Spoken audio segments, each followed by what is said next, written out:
that neither my opponents nor me win the election.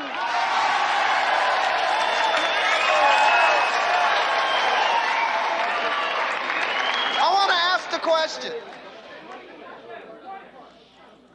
Who's buying the booze? You are! Who's buying the food? You are! And who's trying to buy your vote? You are! And who are you going to vote for? You are! Say it again. You are! Let me hear it one more time.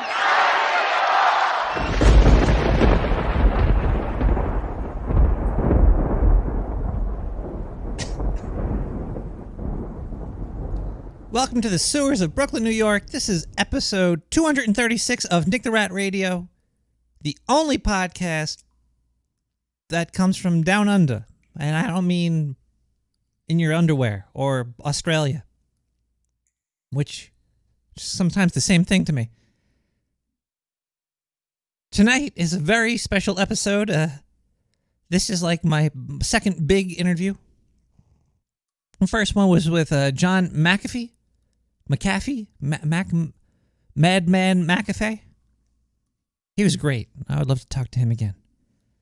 And then I reached out to some other people that I love, like the person that you'll be watching tonight that I interviewed, Andrew Horowitz. Everybody, it's gonna be.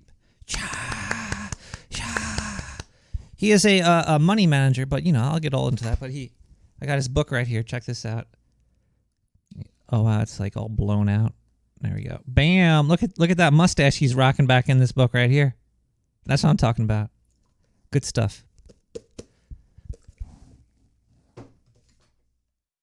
So, just like I did last time, I'm just gonna start to play the interview, and then we're gonna come back and do the rest of the show. It's gonna be a very long show tonight. Might be the longest one ever. Perhaps. But we're going to be talking about, money management, conspiracies, aliens, ghosts, Bigfoot. We're going to be taking live phone calls after the interview. So don't call during the interview unless you want to leave a voicemail. You're not going to be able to talk to Andrew live. You can't get money management tips and tricks from him live tonight, okay? So hold the phone calls unless you want to leave a voicemail, which I will be playing later. We have a lot of Gas Blast. I was drunk last week, I guess, like I am pretty much every week, and I totally missed like 20 Gas Blasts. So I'm going to have to go through those. We have a lot of voicemails already. A lot of people to thank for helping to make this show possible. And maybe I should just shut up and get straight to the interview. So if you want to watch the interview, there is a video recording of it. There is we were on Skype. He Skyped me. This happened on Monday. You could watch it on twitch.tv/Nick the Rat, or you could just listen in on No Agenda Stream or Nick the Rat Radio, or if you're in an insane asylum, just close your eyes and you'll see me. I'm telling you. Okay, here we go. Fuck it. I'm going to do it live. That's the button right there. Okay, we gotta press that. Hello. Hello. Oh, crap. You might not be able to see me. There we go. Can't see you, but you can see me. I could. I'm gonna be recording this so you could see what I look like after. I do have my rat ears on, but it's all good. All right. All good. Awesome. Well, let me get my questions up here, and we'll get going. I'll take a swig of the swigger. Sweet. All right, so I'm coming through okay? Oh, you're coming through great. Yeah, everything is getting recorded. You sound great. You look good, and I'm excited to actually talk to you, Andrew. This is the first time I'm actually talking to you, like voice to voice. I've messaged you a few times on Twitter, but never. Yeah, sure. Personally. And emails, of course. So we are here today with Andrew Horowitz. He's the writer of A Disciplined Investor. Also did the Investor's Guide to Making Money. In any market, not just one market or two, but any market. So many. So all of them. Also the host Disciplined Investor podcast, and also co-host of DH Unplugged. Yep. That's a long list of stuff you do there. Yeah, that's about it. Did you stop writing books? You haven't written a book in a pretty long time. You know what? Writing books is like, it's kind of like, I would assume it's like giving birth to a child. It's a long process. In the beginning, it's kind of easy. You get a lot of stuff down on paper. As you go through the process, it gets more and more difficult. And that end few months, the couple of months at the end, are brutal. Yeah. You know, just with the revisions, the redos, and then every time you read the book, even though you have proofreaders and you have people that are doing some work in the background for you, it's like, maybe I need to change that word, that sentence. Maybe that's too long. Maybe that's too short. Did I explain it correctly? You know, so it's really tough. And you know what? I got 2 books under my belt. Yeah. And a lot of writing, a lot of papers, a lot of other things we do. And right now, I feel, at least me personally, that the medium to really impart information is much better suited in this environment, in the area of podcasts, audio, video. It's just a much better way to have user and listener and watcher engagement, as well as the opportunity to really get information that's very relevant for the moment. And very, up to date and new and all. That's probably why John's never finished writing a book. So close. He's so close. He's probably got it typed out somewhere in a pile. Yeah, especially that the vinegar guide. Where did you meet John? I don't think I ever heard that story. So this goes back to, was it 2007 or 2008? We were both guests on Leo Laporte's This Week in Tech, Twit. Yeah. And I was on regularly back then, and they brought me in as kind of a financial expert because what was going on with technology stocks and the whole market and all back in those years. And I think he was there at one of the tapings, I believe. And then after that, we just started talking on the phone. Once a week, we would get together and talk on the phone for about an hour. And I remember very distinctly, as a matter of fact, it was somewhere around 2007, 2008. I was rather hysterical about what was going on with the real estate market. I was really worried. I was really concerned. This is before it all fell down. And I said, it was a good way for me to flush out a lot of my ideas and talk to him. And he was a great person to talk to. And we talked for about an hour or so once a week, just not really scheduled, but just that's how it happened. Gotcha. And one day along the way, he said, this would be great for others to listen in on. I'm like, what are you talking about? He goes, people would really like to hear what we're talking about. I'm like, what does that mean? He said, we should put this in a podcast form. I said, really? Sure. I said, okay. I was already doing the Disciplined Investor podcast for about a year or so. And we started doing DH Unplugged and just started talking. And just from there, it just got more and more listeners. And we got a lot of things that we did. We changed up the format a few different times and always talking about relevant news, relevant things, that are applicable to the markets. Sometimes the other side of the conversation that you don't often hear. We added things like listener games and engagement to play along with us for stock picks and close to the pin. We do all sorts of fun things, and like our limericks that we do now, the Fed limericks that we ask people to participate in, and kind of go through a hodgepodge of what's happening in financial markets. And then originally we were doing it only recorded. Now we do it live. We stream. We have a chat room. It's a lot of fun. It is. It's I've been listening to that show for the past 10 years. I remember. Wow. Yeah, it was for a long time. And you helped us with our first generation and putting together our website. Yeah, it looked like real crap before I made it look a little less crappy. It's it's just a simple WordPress thing that I slapped together for you, but it looks thank you. It's usable now, so that's great. Yep. But before you started recording the episodes with John, did you guys talk about like insidious things? No, I'm joking. That's a. Well, of course we did. I could imagine. What kind of a question is that? Of course. John's got a lot of stories, a lot of stuff in the closet. Yeah, I can only imagine what he's got in that closet.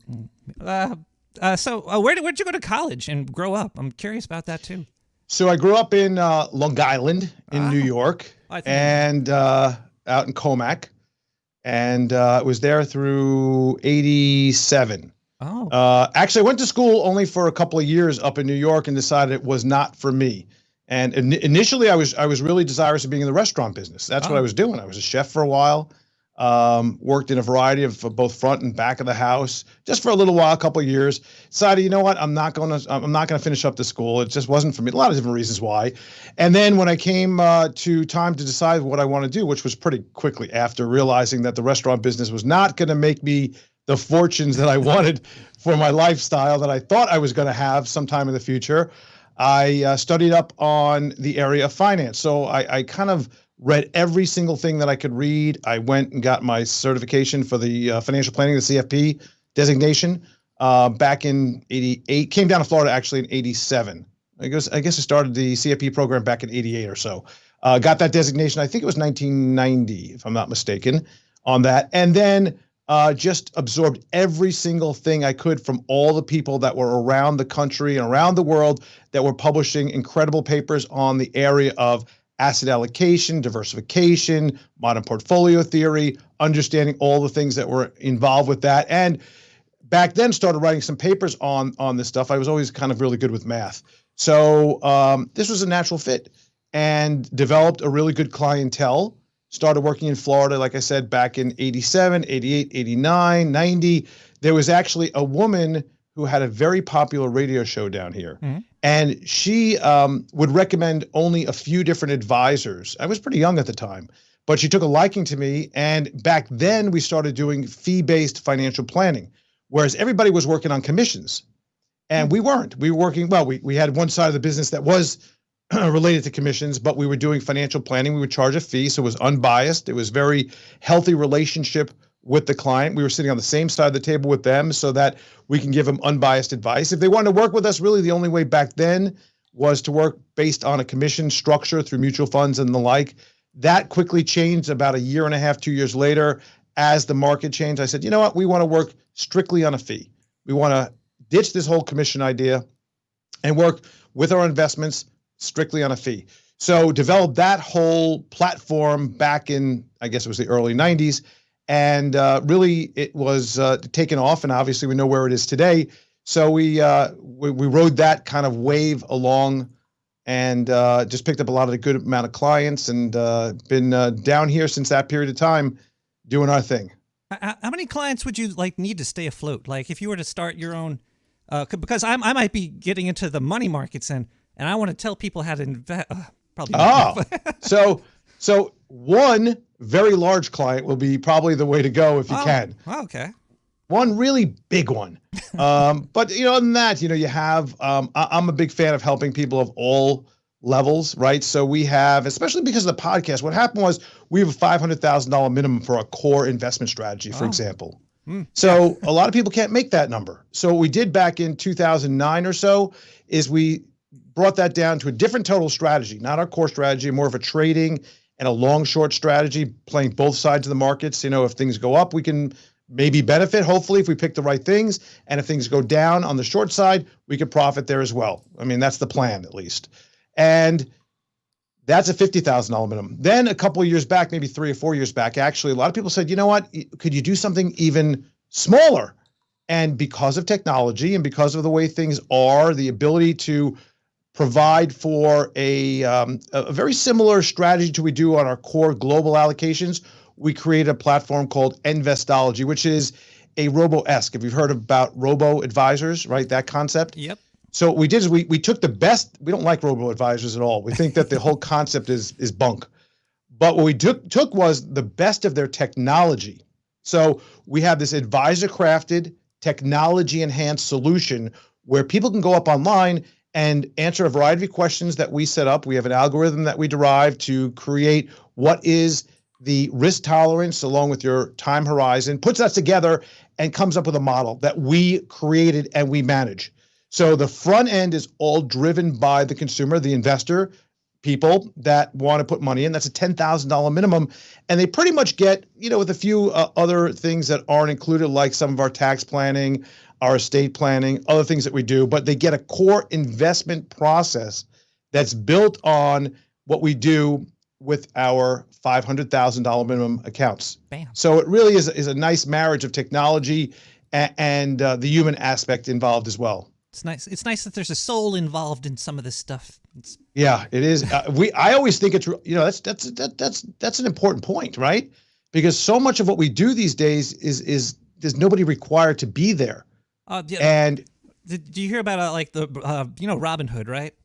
Yep, sure. Did you hear about the kid that recently committed suicide because of terrible? But But well, and we don't know actually the answer to that. We're going to talk about that on DH Unplugged tomorrow night. But one of the things that's really interesting about that, we don't know if in fact he lost $750,000 or it was just a glitch in the way that they track the interim valuation of some of the securities. Because what we do know, or at least we think we know, is that he was using margin and leverage, which is a very aggressive way to play, and using it with options. And with the option strategy, which is a very leveraged in itself, he was doing some sophisticated option strategies that he may or may not known what he was doing. Again, I don't know the answer to this.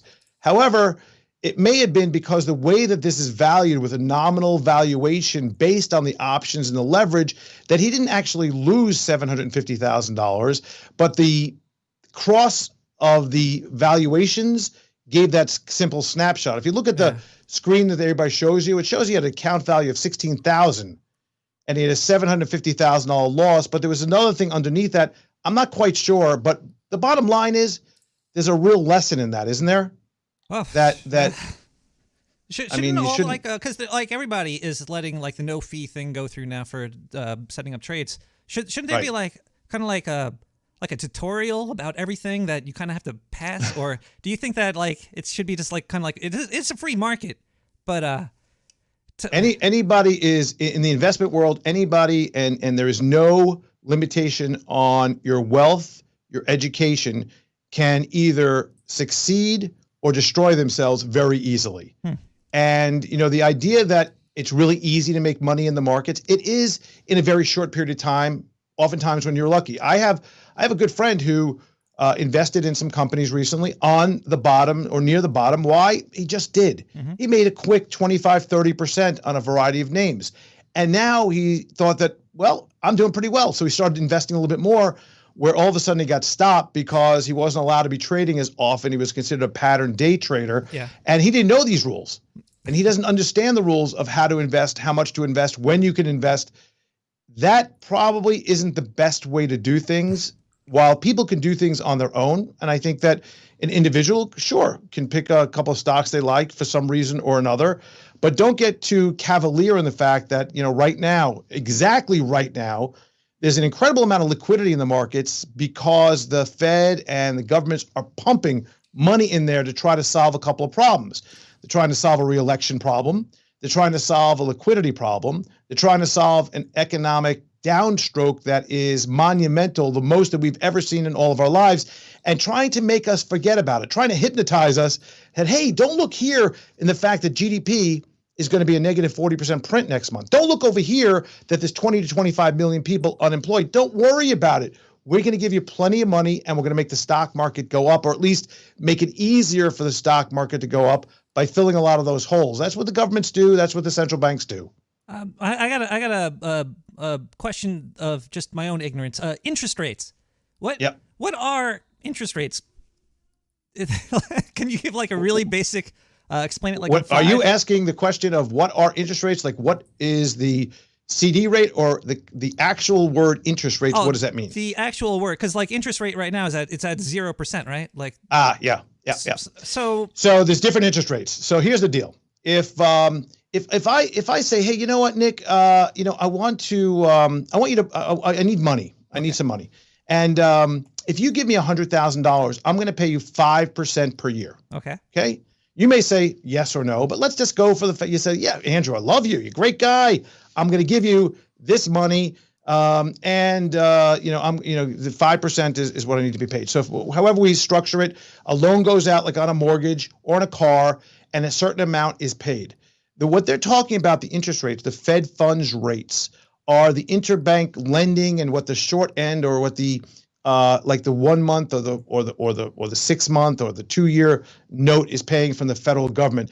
The Fed funds rate, which is the zero rate that we're talking about, is the amount of money that it costs to borrow money technically from the Fed. At the short end. So the interest rate's at zero. Then why is my savings account getting hit? Like I started my savings account, it was at 2.5%. Now it's at and now it's like at 1.5%. It keeps dropping. Shouldn't lower interest rates give people more money, sort of? Nope. That's exactly the interest rate we're talking about. The interest rate is, so banks make money in one basic way. There's a lot of things they do. They do some other kind of loans, but basically, here's the deal on banks. Okay. You deposit money with them. They pay you an interest rate. Let's say they pay you 1%. All right. Okay. So you deposit, all of your savings. I think your net worth, I looked it up, is like $5 million, I'm right? pretty up there. I'm pretty up there. Yeah. Yeah. So you put this $5 million with the bank and they pay you 1%. Now, what do they do with that money? Well, they take that money and they lend it out. They lend it out to me. I need a mortgage. I need a $500,000 mortgage. Okay. I'm going to get that mortgage and I'm going to pay them 5%. That makes sense, right? Yeah. So they just took in money and they're paying 1%. Okay. Right? So there's this big amount of money they have on hand and they're taking it in and they're only paying you 1%, but they're lending it out to me and they're taking in 5%. There's a 4% spread. That's how they make money. Now, the problem is with banks right now is interest rates are so low on both ends of the spectrum. On the mortgage, which is the longer term money, like a 30-year mortgage, versus a CD, which is like a 1-year CD. The spreads are so thin, we call that net interest margin. Those spreads are so thin, the banks are having a hard time making money. When they bring down interest rates as low as they are, and they really try to bring it all the way down for all levels of the curve, as we call it. Mm-hmm. The curve is from the CDs or the savings accounts that are, let's call it very short term, to the long term, which is like the 30-year, which is like treasury bonds and bills and mortgages. When they bring that down and squeeze that, and there is not much differential between the short end and the long end, banks suffer. That's why, as you heard, I'm going to throw something out at you and may make your head spin around 3 or 4 different times here, but you got the idea of negative interest rates. Negative interest rates. In other words, I go to a bank and I say I need a mortgage. Mm-hmm. I need that $500,000 mortgage. Now, we just talked about how I'm going to pay 5%. That's my cost to borrow money. Yeah. What if I told you that in certain countries around the world, I could borrow money and the bank will pay me? Wow. Right? That's negative interest rates. It's a crazy situation we have it going on in a variety of countries in Europe, in Japan as well. It is the idea that they want to make sure the banks are penalized for holding money on deposit with the central banks and get money out into the street. It's a crazy scenario. It's possible that we're going to have it here. Fed Chairman Powell has said that he doesn't want to do that. They're not at that point yet. Who knows where they're going? They're already buying actually bonds of companies in the open market. There is so much money flooding into the markets now. It's actually absurd. It's so ridiculous how much money, for a good reason. But that's what's happening right now. And the thought of the next step going negative, because you can't, what do you do about zero? Yeah, what do you do after that? Negative. Should I wait till it goes negative to get a mortgage on a house and then I'll get paid? It would seem that way. Oh, I mean, the truth of the matter is right now, the 30-year, which is what the mortgages are based on, is the lowest we've seen in history. That's why, and that's going to help support the real estate market in certain areas, and why it's happened so quickly in a matter of 2 months that the rates dropped so precipitously. We're talking about a Fed balance sheet that has increased by like $4 trillion over the last 2 months. It took like 10 years to get to that point last time. We're talking about 2 months, $4 trillion, and that's a lot of dough, man. That's a lot of money. Do you think COVID is having an influence on this? That's all it is. It's all about the COVID. Man, all about the COVID-19. Do you think people are leaving cities, or do you think there's people? Because you read articles and it goes back and forth all the time. It's like younger kids are going into the cities and the older people are leaving cities. So I don't. So I think there is there's something I've been studying. I think there is from all right now. I mean, this may change in a few months from now, but right now the de-urbanization trend is definitely hot. Whereas people are saying, you know what, I don't want to live in a 50-story building, a 30-story building, where I'm going to be locked up potentially. I have nowhere to go. I'm in a city that requires me to use mass transit and public transportation where I don't know who's got what, and I don't want to deal with any of that. And I'm trying to see if there's a possibility, especially if I don't have to go into an office anymore, if I can work from home. Hey, maybe there's something to be said there. I'll go get a house, maybe something small or large, whatever it is, outside the city, pay less taxes, have lower cost of living. Mortgage rates are at an all-time low. Makes a lot of sense right now. Screw this idea of renting apartment in Atlanta or DC or New York, San Francisco. Yeah. I'm going to buy myself a house right now. If I need to get out when it's locked down, I have a backyard I can just wander around in.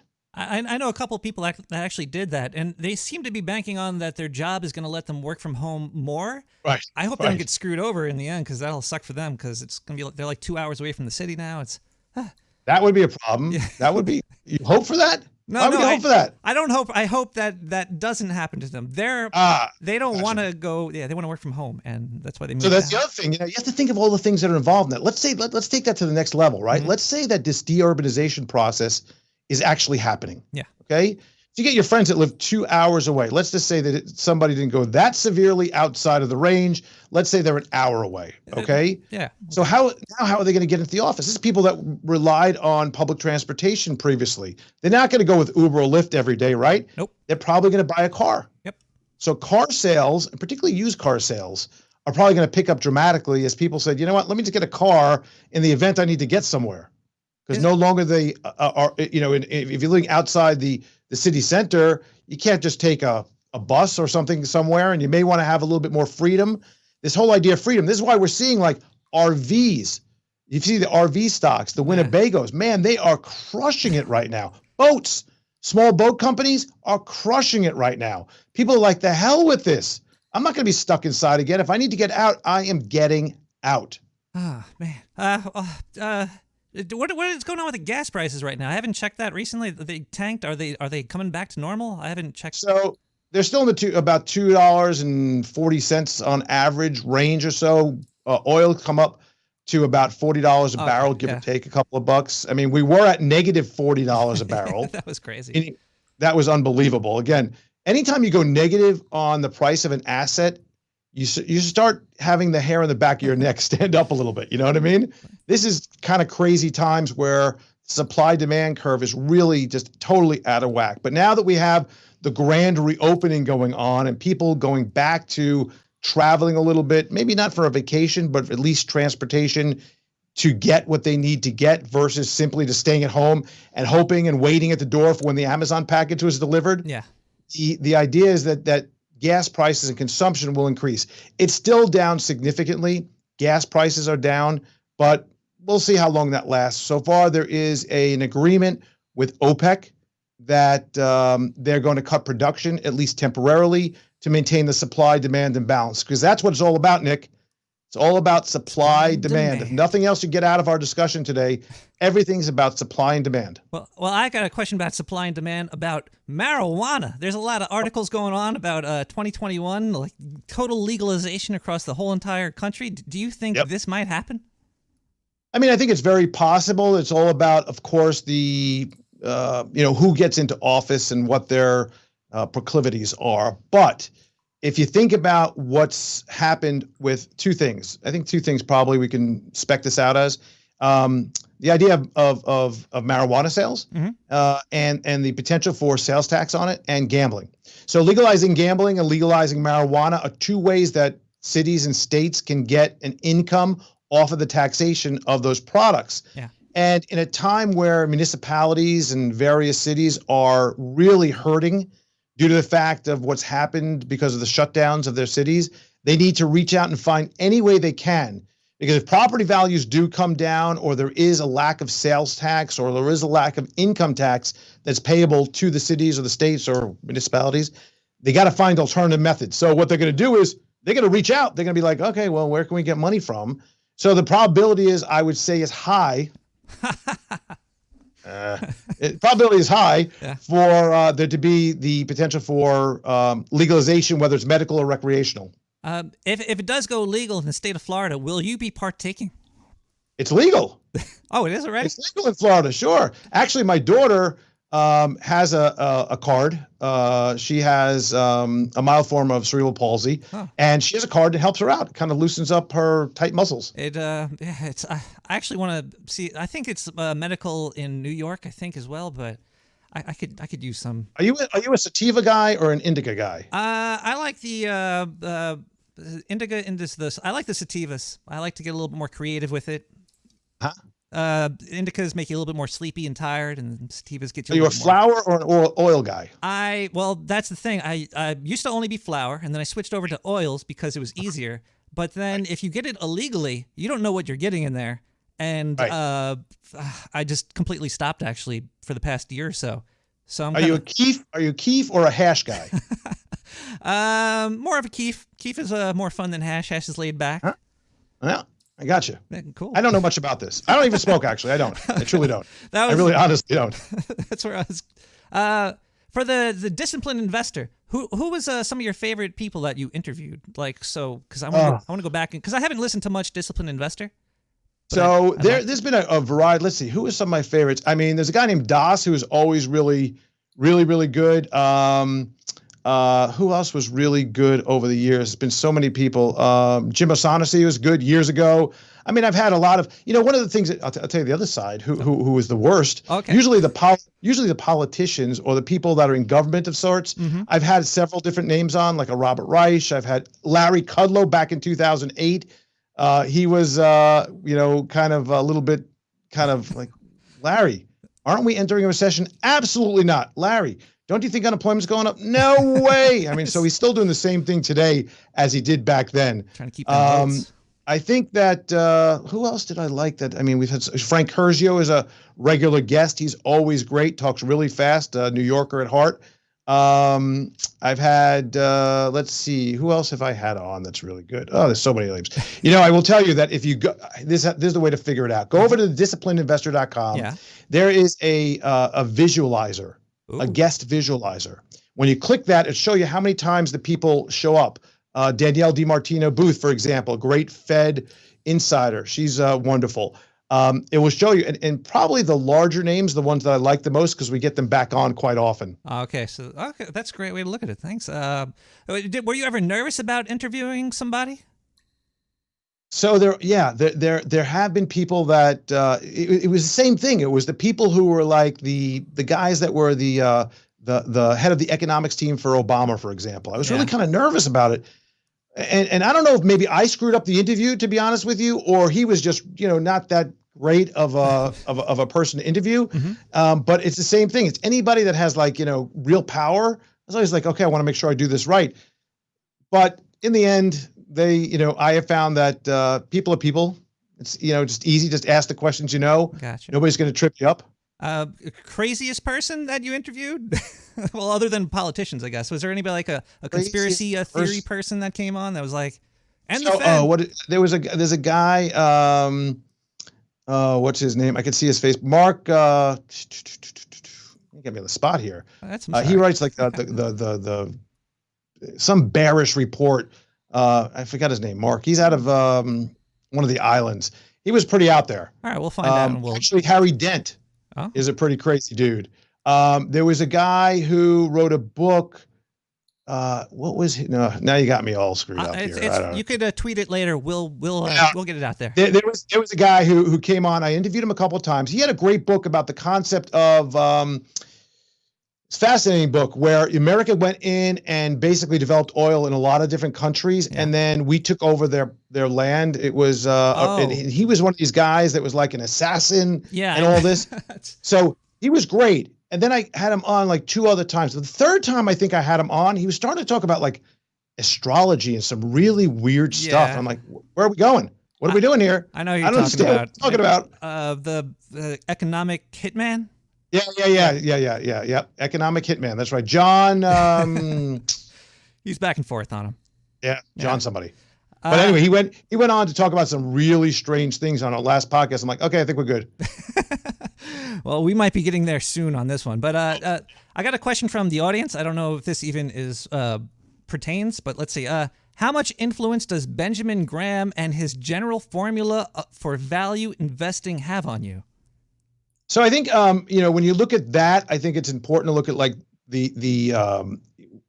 when you look at value investing, the concept. I mean, we're more growth-oriented investors. So when you take dividend discount models and intrinsic value, and Benjamin Graham is obviously the father of value investing. So there is something to be said there. These days, in a we'll call it the new technology world, I think it has less of relevance on me than it would have been. When I look for value, I look for a kind of a different structure. I want to have like GARP, growth at a reasonable price. That's kind of the valuation, because growth right now is, I like value too. I like the value side of things, But, I find it to be a little bit less important today. Right now, that doesn't mean in 5 years from now, we're going to go switch back to, okay, you know what? Let's go to the Graham methodology and look at that, because it just right now it's not playing out. Gotcha. All right, let's see what we got on this. We got another question here from the audience. Was there a specific event in your career that caused you to focus away from market timing strategies? Yeah, I think so. It's interesting because markets, I think they're picking up that I talk about how market timing is a difficult process. I mean, back in 2000, we'll call it 2008, 2009, it became much more difficult to deal with market timing on a true market timing basis. I'm not talking about technical analysis here.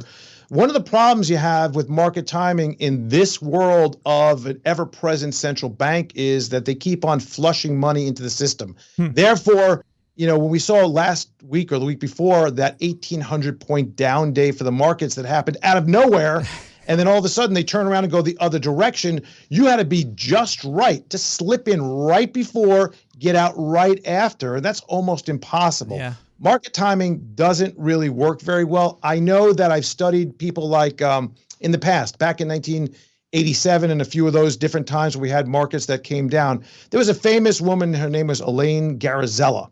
She called the market crash, and I was like, wow, that's impressive, right? Let me tell you, that was it. That was the last of the great calls. And anybody that calls these kind of market crashes, you can call them, but they have to be more abstract. The idea of calling a market crash like, okay, get ready, here it comes, boom, not happening, okay? Back in 2006, I was a lunatic. I'm telling you, I was standing on my desk. I was freaking out and yelling at people that were buying real estate. I said, do not buy real estate. They're like, what's wrong with you? I'm like, I'm telling you, this thing is going to crash. Look at all these numbers. And I gave them all this material, gave them all this information. And I said, you know what? This is a real big problem.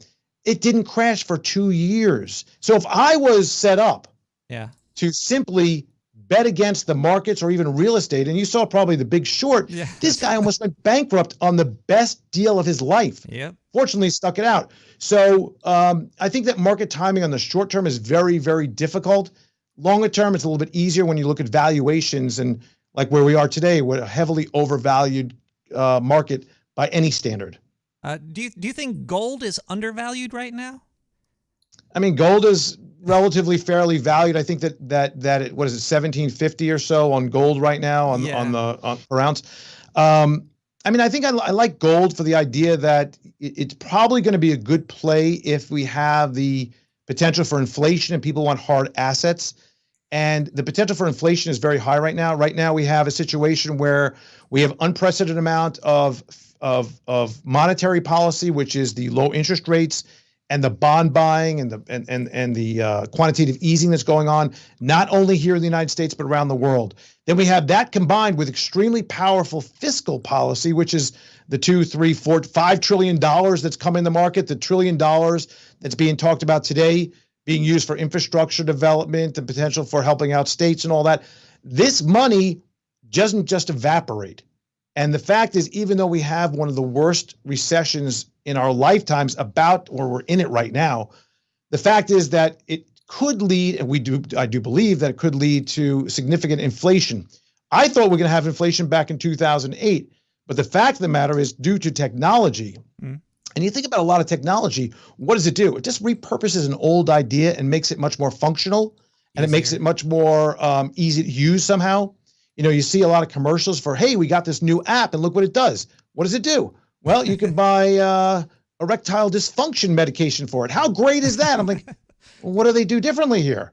Are they doing something different? Or the ones that, take, well, you can buy clothes with our app. Well, I could buy clothes before, couldn't I? What's the difference? Well, what they do is they undercut and they figure out a way to streamline the process from the manufacturing through the supply chain all the way through the delivery and through the acquisition product process and the marketing. So what we're really seeing is a deflationary storm being brought to us by technology.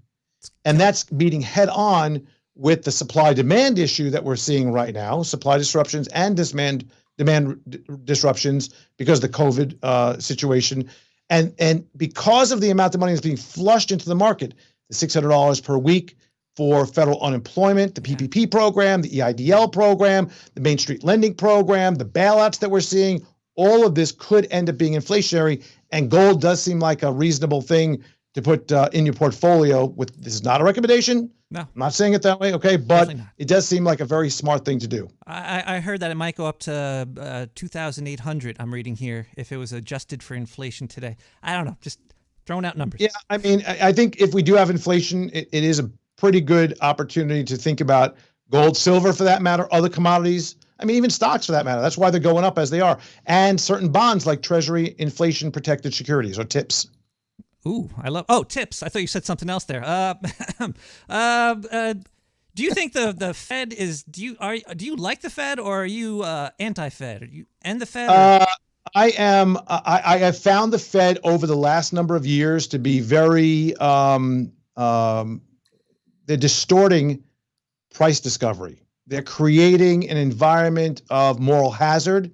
They are creating a total distortion of appropriate pricing because all they want to do is prop up the value of risk assets in the name of trying to help out the economy. This is so much they could do. I don't care how low you're going to reduce interest rates. They are not going to cure a 12 or 14 or 15% unemployment situation. That is just not happening. They were lucky that they had a situation that was being solved, and there was structural changes they made along the way, as well as the government did for the banking and for the systems. It took 10 years or 12 years to heal. This is a totally different deal.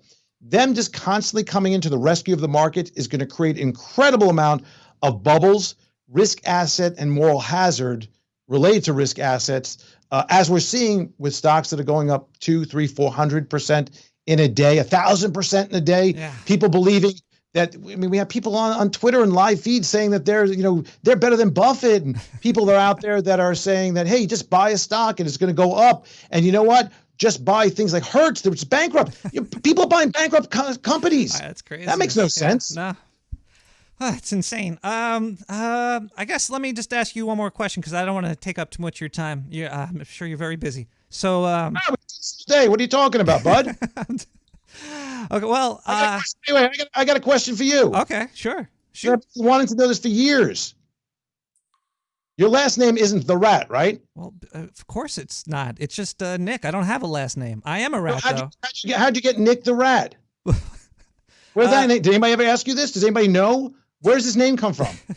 People know. Maybe I should save this for off the air. I don't know because I don't want to give out my personal stuff on the. Well, let's just say I'm an artist in New York City, and I was looking for something that would stick. And a lot of people are like, well, being the Rat, that's like a bad thing. Like you don't want to be the Rat. That's Nick Invincible, Nick the Handsome. Exactly. You know what I mean? Nick the Rat. There's a lot of rats in New York City, and there is. I just thought I kind of like them. I think they're actually cute. I think they're like little dogs. I don't know if you ever had a rat on your hand. I didn't. I was scared away. There was a movie early on in my life that what was it? Ben. Remember the movie Ben? Oh yeah. Probably a favorite of yours. Scared the crap out of me when I was young. Rats are actually extremely nice. They're like little tiny dogs, and they die in 2 years. It's very sad. Oh, but that's just me. So my last crazy questions for you is, I know you probably didn't have a paranormal experience. You probably never saw a UFO. I'm just gonna guess that. Okay. But you do live in Florida. And Florida is home of the Florida man or Florida woman. Have you ever had a Florida man experience? I mean, I could tell you that not too far away from my house, there was an outbreak of this bath salts where people were taking this drug, whatever this thing was, this crazy drug concoction from China, whatever, and they were ripping off their clothes. And we were hearing about this on a daily basis, what was going on with the idea of, you take these bath salts and you just get crazy. You start biting people's faces off and you start running around the streets naked. I'm sure that I've had other experiences with some crazy people that carry around snakes and they have birds on their shoulders and, they have an alligator as a pet. I mean, I will tell you this, that I've gone past very close to houses that, you hear a noise and you stop in front of their house, you look in, it's kind of a long yard and all that in the area called Davie. They got bears, they got like lions, they got these giant reptiles in their house. I'm like, what's going on here? And there's some kind of they take these animals in as protection, and they end up growing up into very large, crazy animals. But there's a Florida man or a Florida woman story almost every day down here. Oh yeah, that's why I asked. Because well, did you ever have a paranormal experience, ghost or UFO or anything?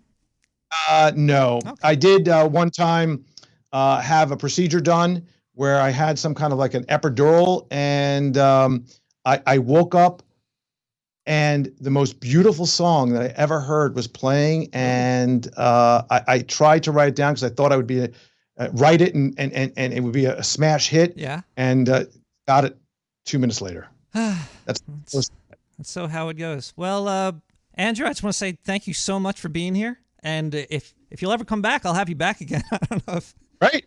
Awesome. I hope I was interesting. I hope I gave you what you needed. Oh, you gave me everything and more. This was amazing. Thank you so much. All right, buddy. Be well. Is there anything you want to promote or anything? You can come to the Disciplined Investor Podcast. Make sure to tune into that each and every week. We have some great guests on, talk about some great topics. We talked about artwork this week, and we'll have a discussion about the markets and exactly what's going on. DH Unplugged, Tuesday nights at 9 o'clock. We're live with the chat room, myself and John C. Dvorak. And Mondays in the afternoon, 4:30, we have an open mic kind of Q&A session. And on Fridays, actually, I teach a little bit about technical analysis. So you can find out all that information over on thedisciplinedinvestor.com. Awesome. Thank you so much, Andrew. I'll talk to you later. Appreciate it, buddy. Bye. And that was it. That was the interview. I hope you enjoyed it. I had a great time talking to him. I'm a little upset about the audio. I don't use Skype that often, so my voice was a little bit low. He was a little bit high, and our cameras are a little bit off as well. But I'm working on it. I'm working on the studio here. But anyway, let me crack this beer. Drink a little bit of Coors over here, fucking banquet edition. I hope you enjoyed that interview. I hope you learned something. If you don't like interviews or any of that, then, whatever. That's fine. And, geez, we still have a whole show to go. It's gonna be a little bit faster, a little bit quicker, a little bit dirtier, but I think you guys probably like that. Let's listen to Broken Birthday Party, The Temptation of... Maybe I should open up this folder so I could see the whole song name. The Temptation of St. Anthony. Oh, jeez. Here we go, everybody. It's Thursday night. It's almost Thursday morning. Is it night? Is it the morning and night? I don't fucking know what it is. Here we go. A golden sinful lusting lie. I'm watching you. Hide behind a cloudy spire. What will you do?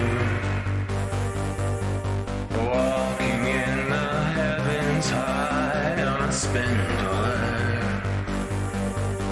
You spend your soul, but still you're bad. Beautiful fool.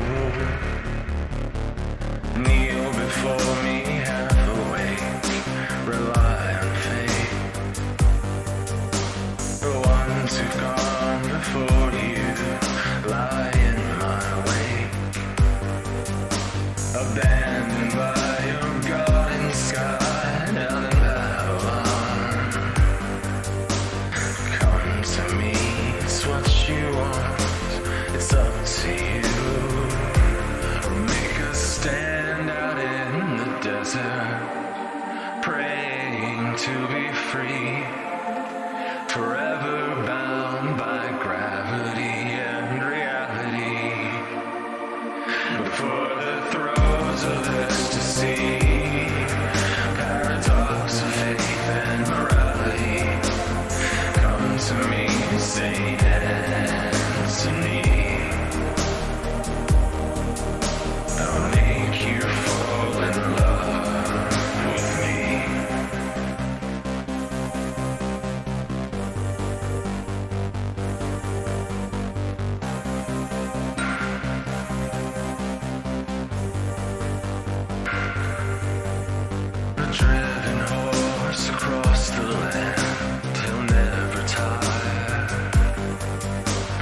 guided by the shifting sands, his heart on fire.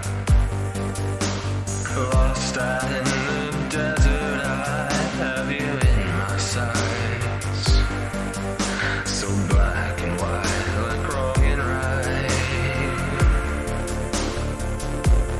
Make a stand out in the desert, trying to be free. Forever bound by beauty's what you believe. Weightless as you think of me, truth will set you free. Come to me, say yes to me. I'll make you fall in love with me. Oh, come to me, sweet Anthony. Forever and eternity. Well, welcome back to Nick the Rat Radio, everybody. I do enjoy doing the interviews every now and then. It gives me a little bit of content that I could just throw. I could get there. It's also like a personal time. The thing is that like I couldn't do him live. Like he's not going to be up at 11 o'clock at night. He's got work tomorrow. He's probably sleeping right now. This is how we got to do things down the sewer. Sometimes you have to do things beforehand, record it. I'll get better at it. I'm working on it. Let's thank some people right now. We're gonna try to do a quicker show. We're gonna still do a whole. It's gonna be a Nick the Rat experience. It's gonna be, a fun time in the sewer.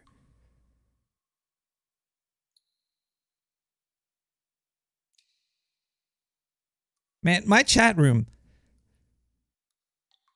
You guys are crazy. That's all I can say. That's all I'm going to say about the chat room. Let's go to... Whoa. Looks like I got some new donations during the show. Let's start at the first donation. And the first donation for this week, you could donate at nicktherat.com and click donate, and there's a little button there. It goes through PayPal if you don't like PayPal. Oh, by the way, I have a P.O. box. I set it up. It cost $150, $130 for the year. And the only person to send anything to me was me so far. If nobody sends me even a letter or two, I need at least 5 letters this year. If nobody sends me 5 letters, then I'm going to close that shit next year. It's not worth it then.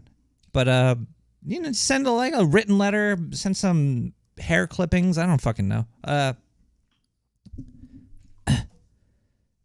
The P.O. Box is also located on nicktherat.com. And, I think it's under social.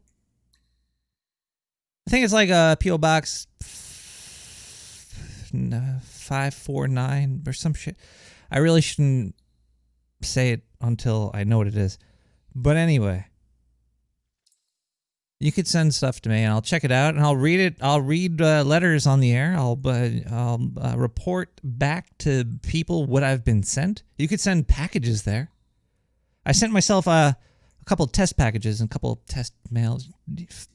Fucking send me anything. Otherwise, I'm going to fucking close that shit down next year.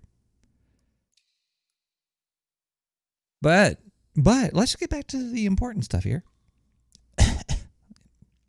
Thanks for the link there, Quirkus. 7272.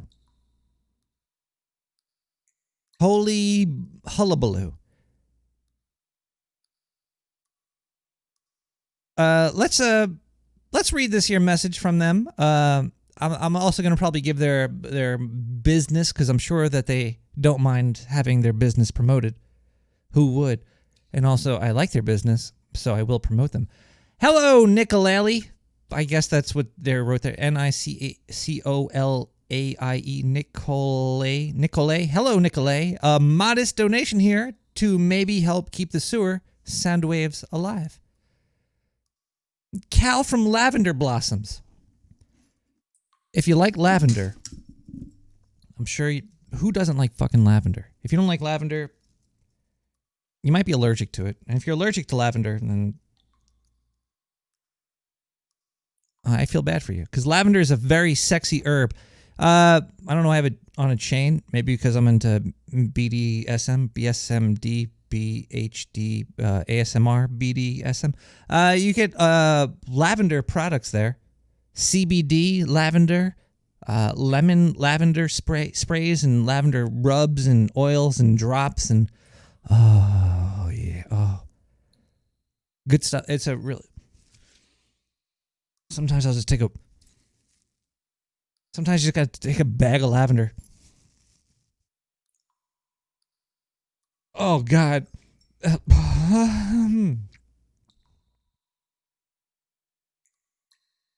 Thank you, Cal. I'm definitely sniffing that sack. I just want to say thank you for so much for the 7272.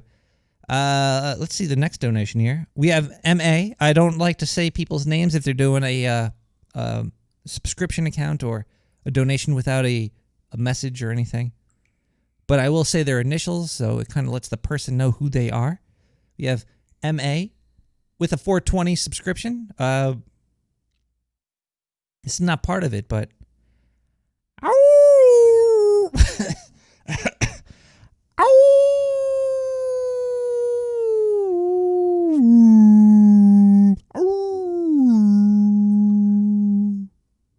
Let's see the next donation over here. We got we have LCI. See, this is like a business name.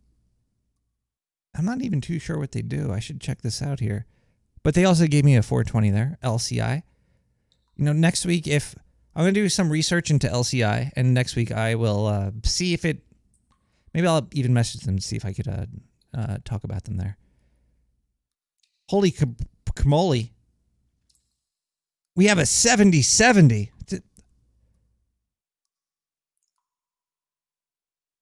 I'm alone in the sewer. There's no scientist down here. Still don't know what's going on down in the sewer. 7070. I support you and your questionable mushroom taste.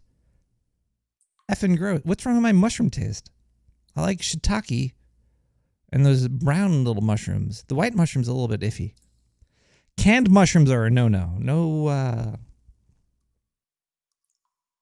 this is a, yeah, I got my donations on my phone. You can't see it. Can't see. You can see it in my glasses, perhaps, but you're not going to be able to read that shit, especially at the resolution that I post this at. Thank you so much for that donation. Let's go through these. Let's go through. We have JF with 669.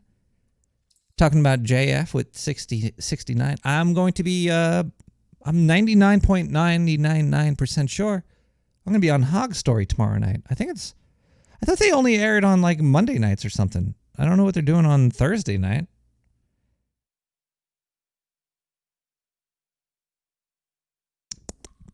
Vodka and beer makes me feel queer. But yeah, I'm going to be on talking to Carol Blaney and John Fletcher tomorrow night. It should be fucking fun. I always have a fun time with those guys. Can't wait. But thank you so much for the donation. We have AE with 420. Thank you, AE. You know who you are. We have, holy crappily doodah. I didn't even see. I don't really look at anything until I do it live to get an actual reaction. And this actual reaction gave me a crappity doodah.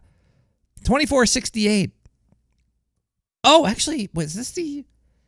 I was looking. Somebody sent me a donation. Okay, maybe I lie a little bit. I kind of maybe check out some of the donations sometimes. 2468. I don't know if this is the. Somebody sent me like an angel donation.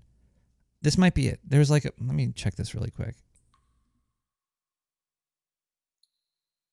2468.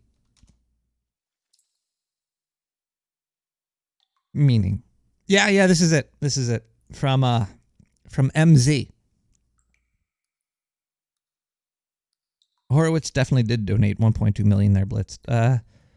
He liked your gold question. 2468. No, this is not it. This is not the angel donation. I don't know if this is, what is 24? Oh, I wrote the number 20. Wow, I wrote 2368. It's 24.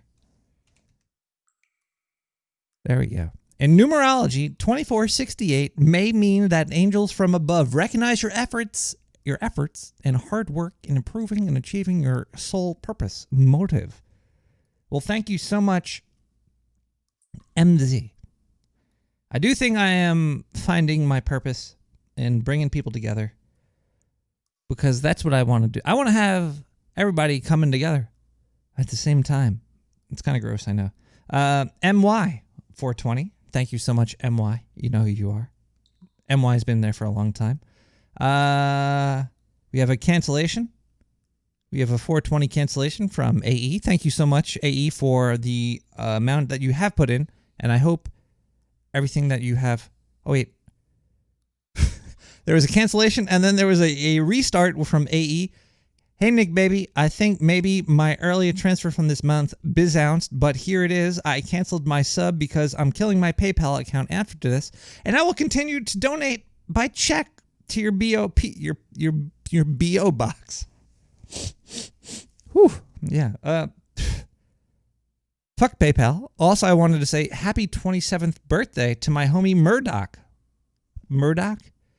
Happy birthday to you. Happy birthday. Happy birthday, Murdoch. Well, there you go. It looks like I will be getting use out of my P.O. box now. So you just kept it alive. Thank you so much, AE. And happy birthday to Murdoch. And those are the donations for this week. I hope you enjoy them. And since the show is starting kind of like late because of that interview, we're going to jump from donations right back into music.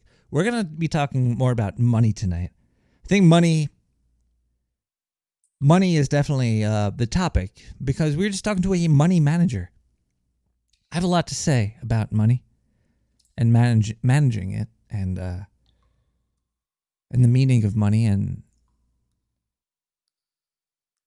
how much it sucks, but it's also great. But it sucks even though it's great.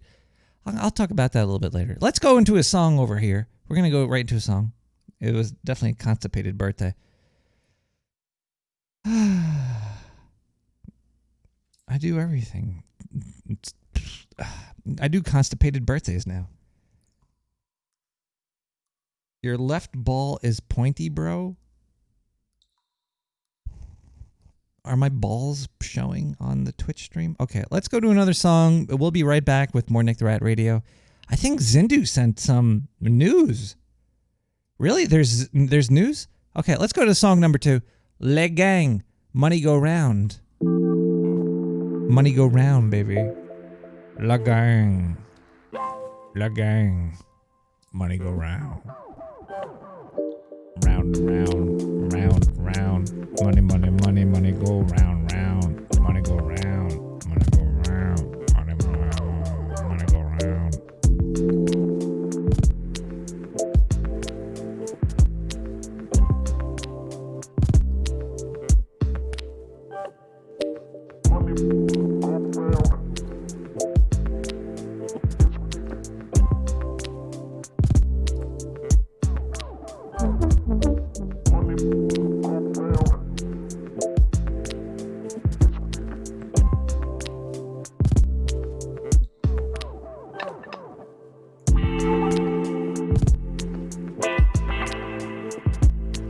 I need that hot steam directly in my skull cave.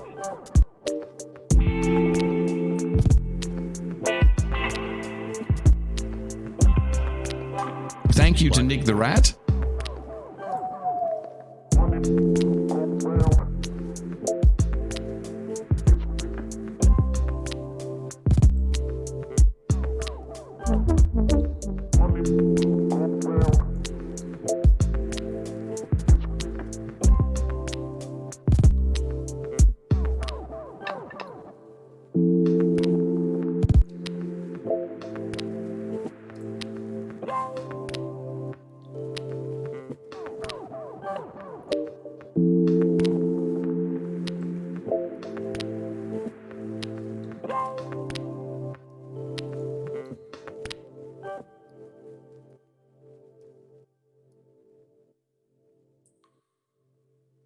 Well, that was a quick ass song right there. That was "Money Go Round" by La Gang. La Gang. All the music you could find on SoundCloud. You can find it on SoundCloud. You could find it there. Definitely, you definitely could. Oh. Hi, everybody. Welcome back to Nick the Rat Radio. I'd like to say something about money really quick, and then we're going to open up the phone lines, and you could give a call, and you could talk about money, you could talk about love, you could talk about life, or birthdays, or werewolves, or vampires, paranormal experiences. I'd like to hear it. I'd like to hear it here on Nick the Rat Radio. Before I open the phone lines, at 917-719-5923, I'd like to say that money is very weird. Money is a very strange concept. It's like how I see it, it's a stream of numbers. There's a number stream. Now, life is sort of, it's like a stream of numbers. It's life is kind of a stream of numbers at a certain point. But then if you look under the numbers, if you take the numbers and you lift them up, you notice that under the numbers there's more stuff there. There's stuff there mixed in with nothing. There's like nothing and stuff keeping the numbers afloat.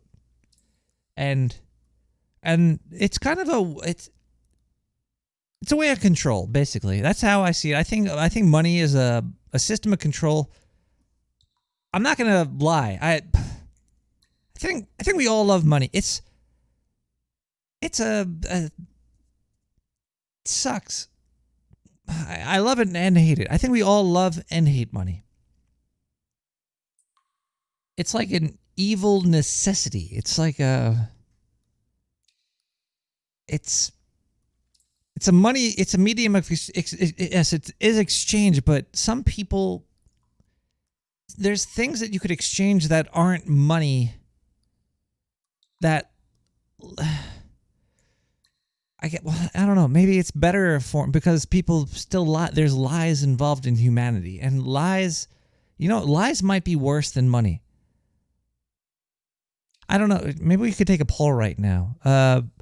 What's worse, money or lies? Do you think money without lies is okay, or do you think lies without money is okay? What's worse in society, the money or the lies? The money or lies? But then what the fuck are lies anyway? I'm not a commie. I think capitalism is important, very important, because you need a reason to do stuff. People are lazy. I think. Okay. I really don't know what I think, actually, now that I'm talking about it. Okay, well, you know what we're going to do? Lies and deception fuels the... Yeah, okay. It's a lot of thoughts here. A lot of thoughts. I don't think... I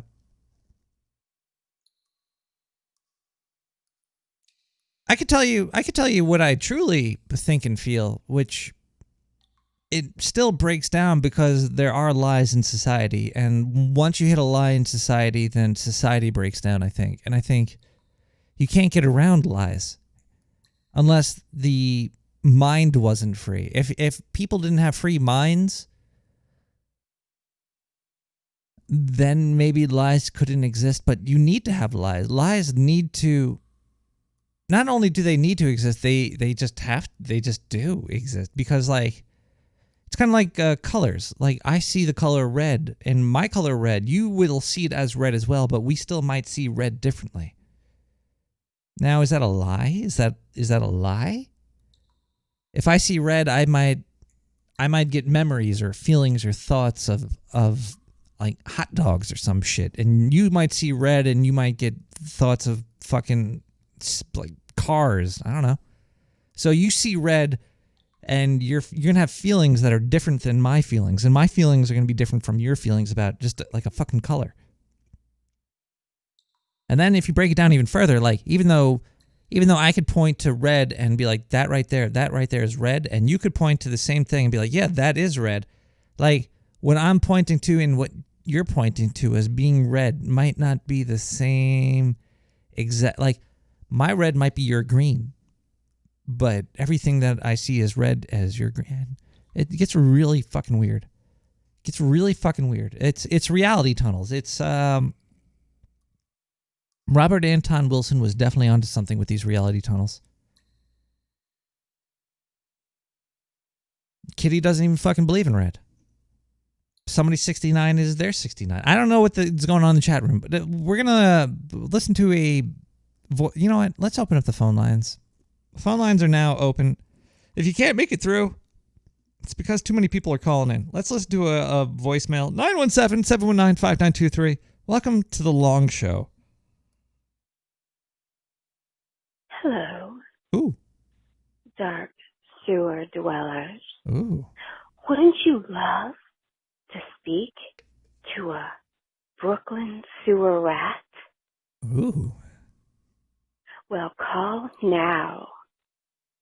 917-719-5923.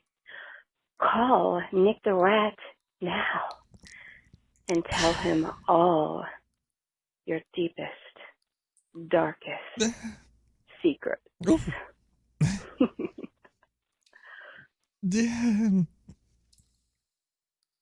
You could do that. Thank you. Thank you for that call. Is it hot down here? I wish I could open up the air vents, but it's gonna make the sound quality a little bit shittier. Can we do a test here? Okay, I'm gonna open up the air vent and let me know if this sounds worse. Chat room. Okay, the air vent is now open. You might get a little bit more of a static sound in there if you got like headphones on. I don't know. I hear it.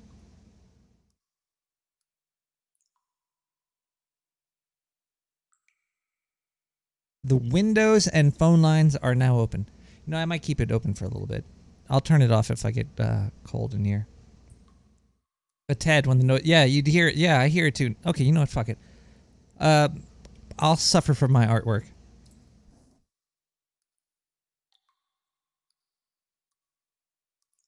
You need to put headphones on to hear that, but I hear it. 917-719-5923. Oh, shit.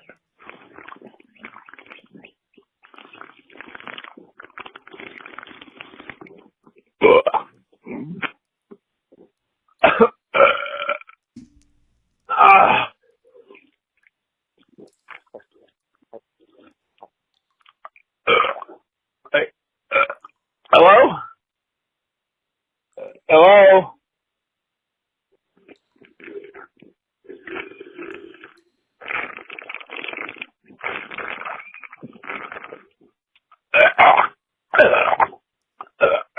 Hey, who is that? Better not be Microsoft again.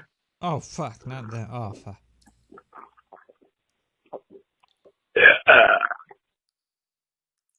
All right. Last week, I kind of didn't read any of my Gas Blast. So I'm going to go over those, some of them now. Gas Blast number 1. You could email nick@nickthered.com and put Gas Blast in the title. And if I don't read it, I'll read it the week after. It just means I was too drunk here. Sure. So this is Karen. All you have is management. Man is capitalized in the management.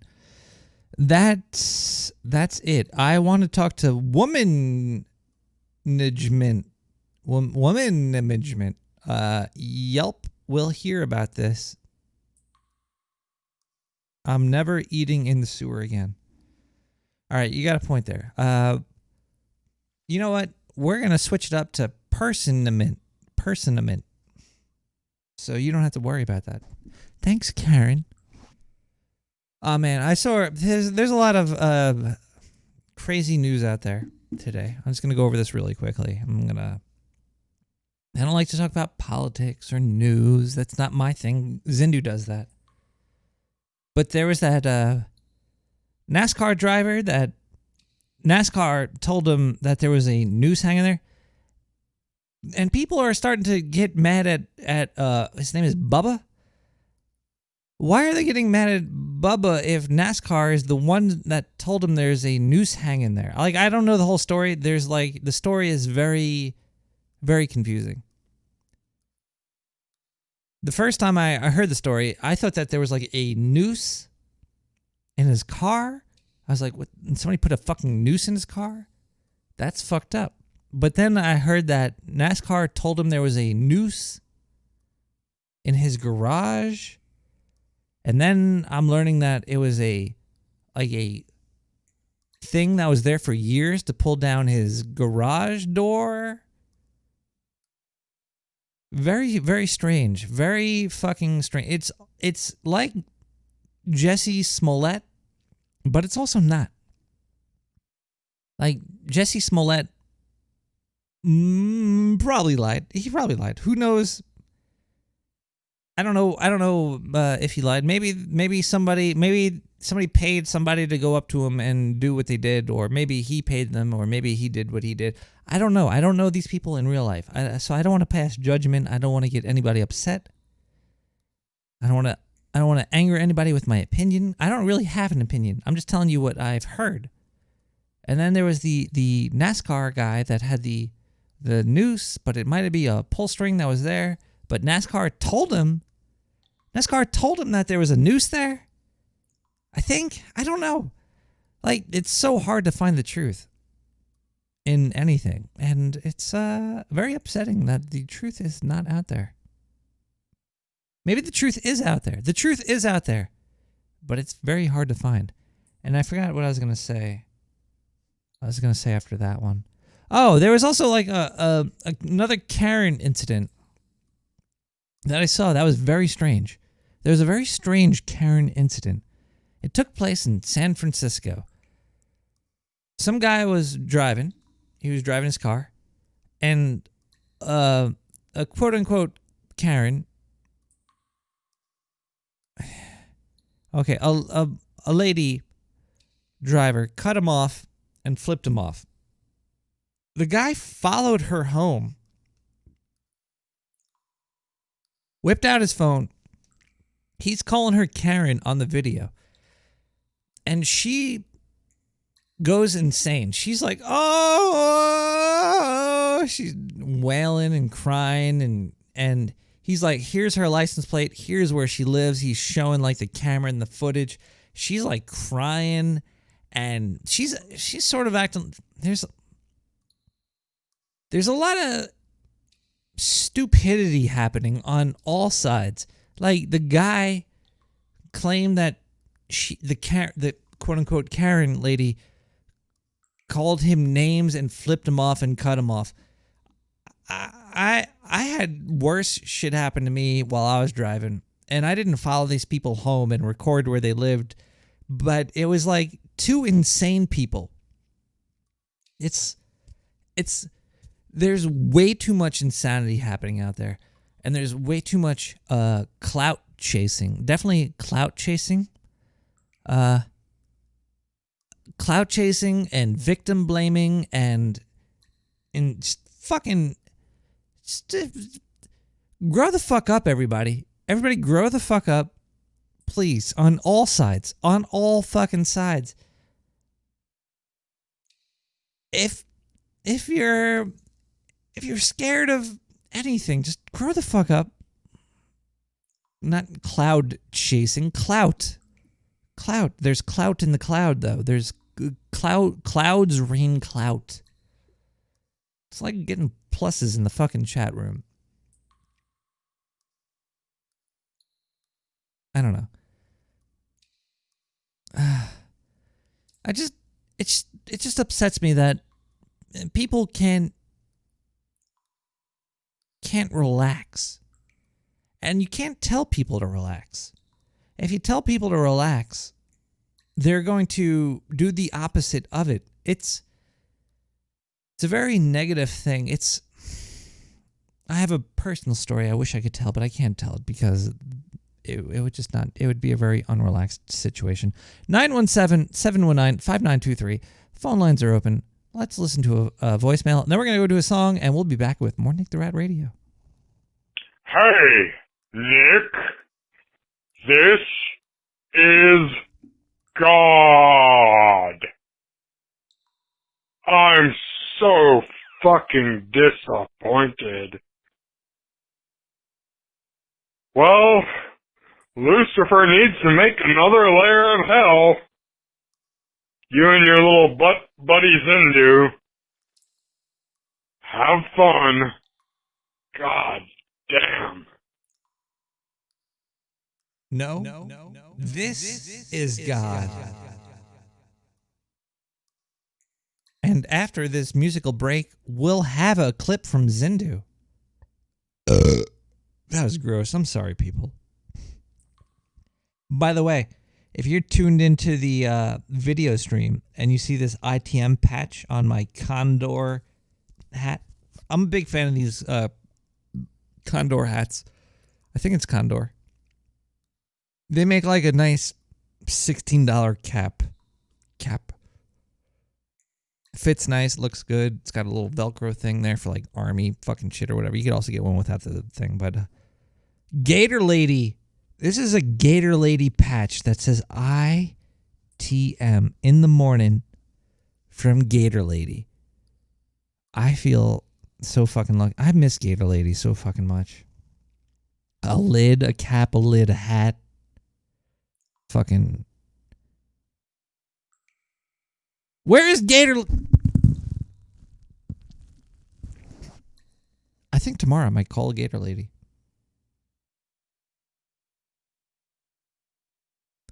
Guido Mista. It's not your manager anymore. It's your personager. You fucking sexist piece of shit. We got another song here. Sounds like it's from Vera, Rings of Jupiter. We'll be back with more Nick the Rat.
Why mess around with TV where you got restrictions and executives? $2 million. That'll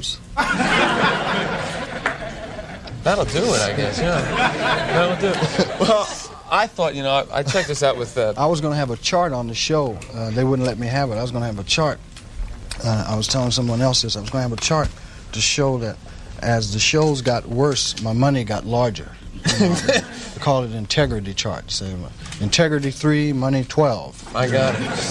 The television thing, a lot of people said it was canceled, and the show wasn't canceled. We only did 4 shows, and that was our intent because it's hard work trying to do something and people telling you can't. It must be tough, looking over your shoulder like and they lie. Grown men lie to you, to your face. Like what? Can you give me an example? Well, we'll fix that. It's not our fault. And I'll be right back. I'll be with you Wednesday. We'll talk about it. And then they'll go to somebody else. Fix it.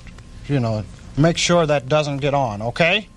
Don't tell him I said so. Right? And then they look you in the face, and I want to hit them in the face, And you can't do that because the court, they sue you now. Yeah, that's this new thing. Yeah, it's $60,000 for a left hook. It's not worth it. No. Well, and plus, you might get dusted, too, and it's very embarrassing. You don't always win them fights when you be hit. No. It's very embarrassing to have an old white man whoop you at NBC. All through the halls. So how'd you leave it with these characters? Well, I left it like I went. I left everything intact, said so long, and thank you very much, and see you at the Bank of America. What kind of stuff are they giving you the most trouble about in terms of censorship? Nudity or like lying? Waking up. Just getting out of bed in the morning? They just have it in their minds that they want to hire somebody, but they don't want any communication made. They want to make you into something. I don't know. It's like, I guess it goes into white homes. They're worried about that a lot. What are they? Yeah, it's funny. Gwen Barrett, our associate producer, or sometime producer, is black. And Carmen Matias is Hispanic. You have to be colored to be on television. Colored. Yes, you can't be black. You have to have a little colored in there, just a taste. Tad. Yeah, just to keep it interesting for America. Yeah. Well, she said, when we were talking about your humor, that your humor offends white people, and I'm not that easily offended. Like, I'm not coming from a spot where Richard Pryor is going to offend me. I think you have humor that makes us see a lot of the truth and laugh at things we wouldn't normally laugh at. I think that's part of what you're doing.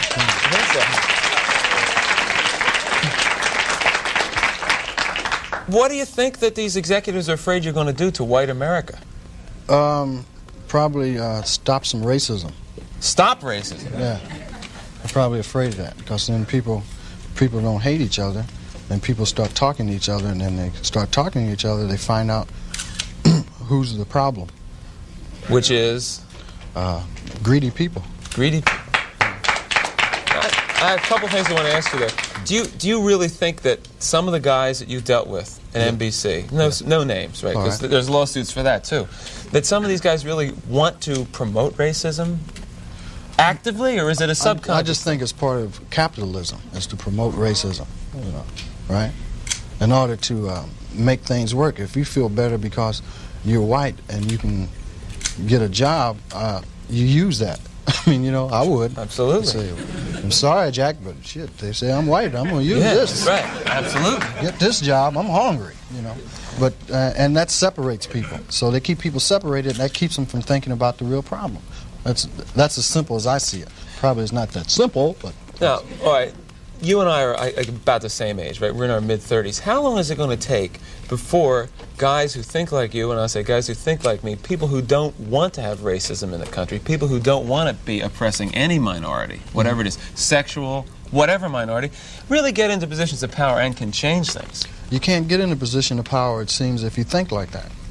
It seems that the only time you get in a position of power is if you're like the people that are in power. To me, I mean, that's the way it goes. I mean, people that get to become executives become like the people that were already executives. I don't know, maybe... They go in with good intentions, but it eats them up. It's like a cesspool, it just gets on you and it starts eating. The system levels them. Pretty soon it's all gone. Is that what a cesspool sounds like? Yes. Yeah. All right. We'll be back right after this. Here's a good guy, Richard Pryor. Don't go back. Well, welcome back to Nick the Rat Radio. We're talking about money and life. Whoa. Stuff like that. You see the font? What are you... What's going on in the chat room here? I don't know what's going on. It's going to be a long show, everybody. We only hit song number 3 of 9, I think, and it's already fucking almost 1 o'clock in the morning. Oh.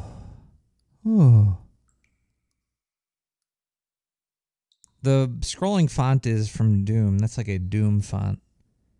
I had that down here, but it's kind of hard to read. The Doom font is a little bit difficult to read, so I changed it to something else there. It's all free.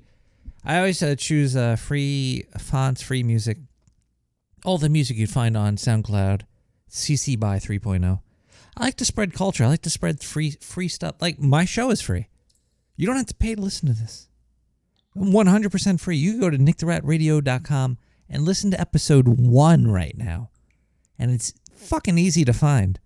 I try to make it as easy to find.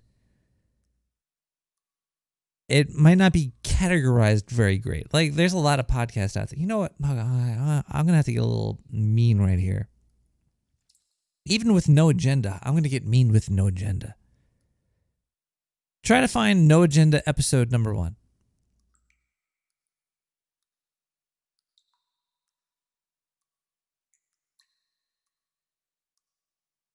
If you want to do it, you have to find, I think maybe No Agenda Nation might have it. They might have it on noagendanation.com. No Agenda Nation, I think, is run by one of JCD's kids. Perhaps. No Agenda Nation. All right, let me see if I go there and see if I could find episode number 1. Archive. Wow, their website's slow. All right, there we go. Oh, wait. And then there's 25 plus pages, which I understand. There's got a lot of episodes. Episode 1, I found it. Okay. October 26th, 2007. Let's see if it works. Let me just click it because I'm seeing somebody says, yeah, look at that. It doesn't even work.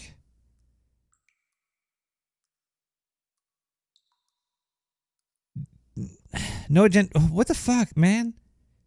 I gotta actually message John or Adam about that because No Agenda Nation was the only way to find something really quick for the no. That's my number one problem with podcasts these days. It's very hard to find an episode.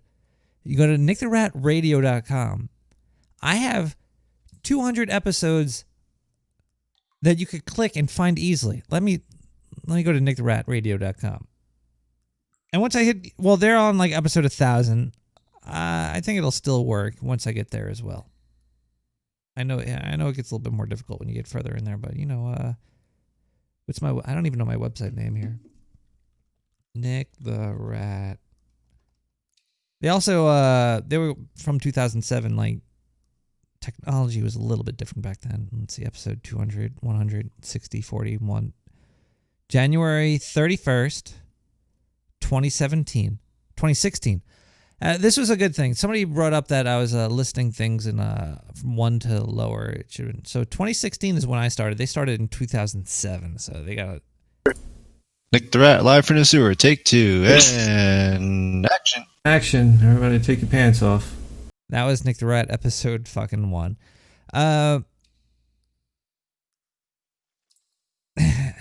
Don't listen to it. My second issue with podcasts, other than having searchability or finding episodes on their webpage, because a lot of people use like a WordPress plugin webpage or something, and you have to like scroll through 500,000 goddamn pages to find it. Multiple host. Okay. You could have one host is hard to do. Like what I think one host is very hard to do. It's just talking to yourself. If you can't talk to, if you're not insane and you can't talk to yourself like me, then you're going to have a hard time having one host. You need to be a little bit crazy to be able to talk to yourself. 2 host is I think the sweet spot. I think 2 people is great. It's kind of hard to find your jelly to your peanut butter. It's very hard to find your jelly to your peanut butter. At one point, I had my jelly to my peanut butter, and then my jelly had other stuff to do and had to leave, which is understandable. That's fine. Some podcasts have peanut butter, jelly, potato chips, beer, and something else like bread too. Like when you have a podcast with like 5-6 people in it, it's very hard. You know what that turns into? Okay, hold on. You could talk. I'm sorry. I spoke over you. I'm sorry. No. It was you were talking.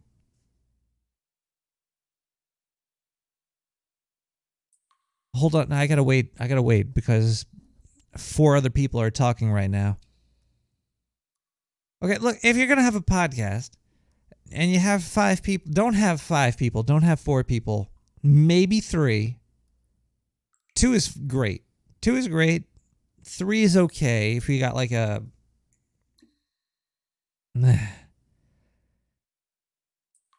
If you have 5 people, the episode is going to be minimum 5 hours long to get a simple point across because each person has to give. I don't know. I'm just. Layers are important. Yes, it's very important to have them involved, but no, more is not always better. 33? Okay, my chat room is getting. My chat room's getting crazy. Okay, listen. 917-719-5923. A lot of people are trying to call in live right now, and I haven't been picking up the phone because I'm drunk. 917-719-5923. Hey, Nick. I miss you. Oh, no. I wish you'd come visit me. But I don't have sewer in the area. It's all septic. So you have to crawl on Earth above ground. What? Like an alien rat. Alien to the surface. And we could meet and so much love. We could make a movie. We could sell the rights. Whoa, really? We could sell the rights? We'd be rich. Yeah? Nick. No. Nicholas. Hello, caller. Yo. I miss Hey, you. Nick.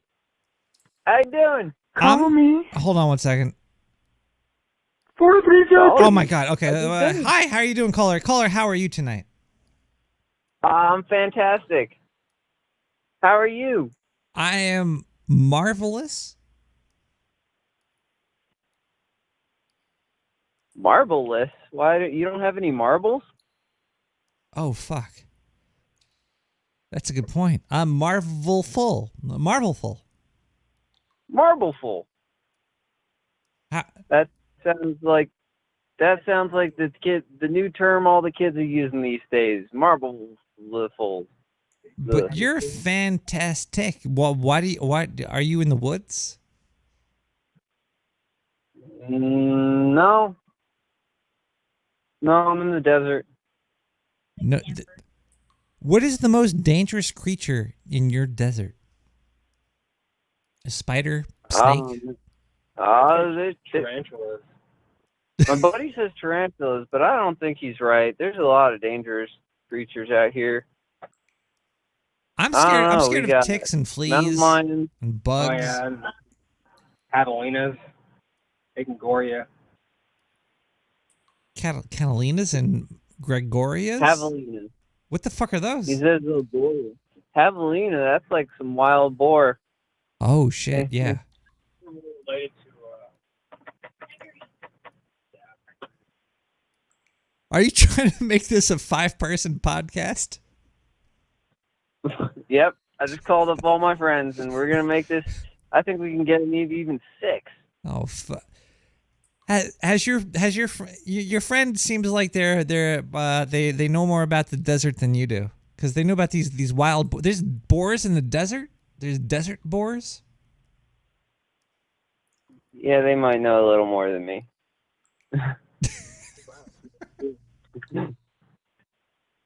Oh yeah, we got rattlesnakes. Saw one of them the other day.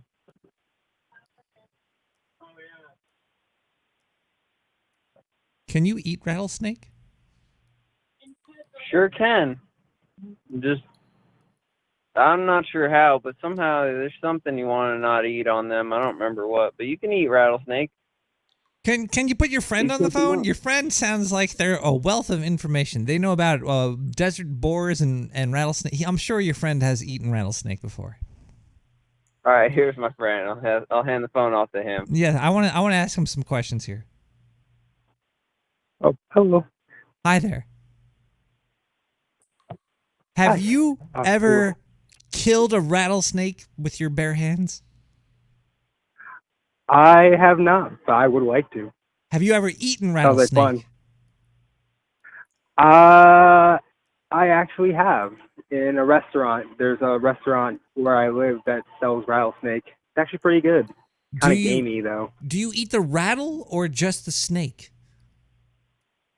Just the snake. Okay. What is? Do you know what's in the rattle of the rattlesnake? Is it like bone or cartilage? What do you know? What do you know what makes a rattlesnake rattle? I don't, but I would assume maybe it's the cartilage. Probably like some sort of cartilage or a bone, possibly. Now you were talking about boars in the desert boars. Yeah, they're javelina. They get pretty big, actually, and they come in like packs of. I've seen them like 5 or 6. They eat mostly like plants and stuff like that. Sometimes you can feed them scraps too, but it's not really recommended. I can't imagine boars in the desert. Are they?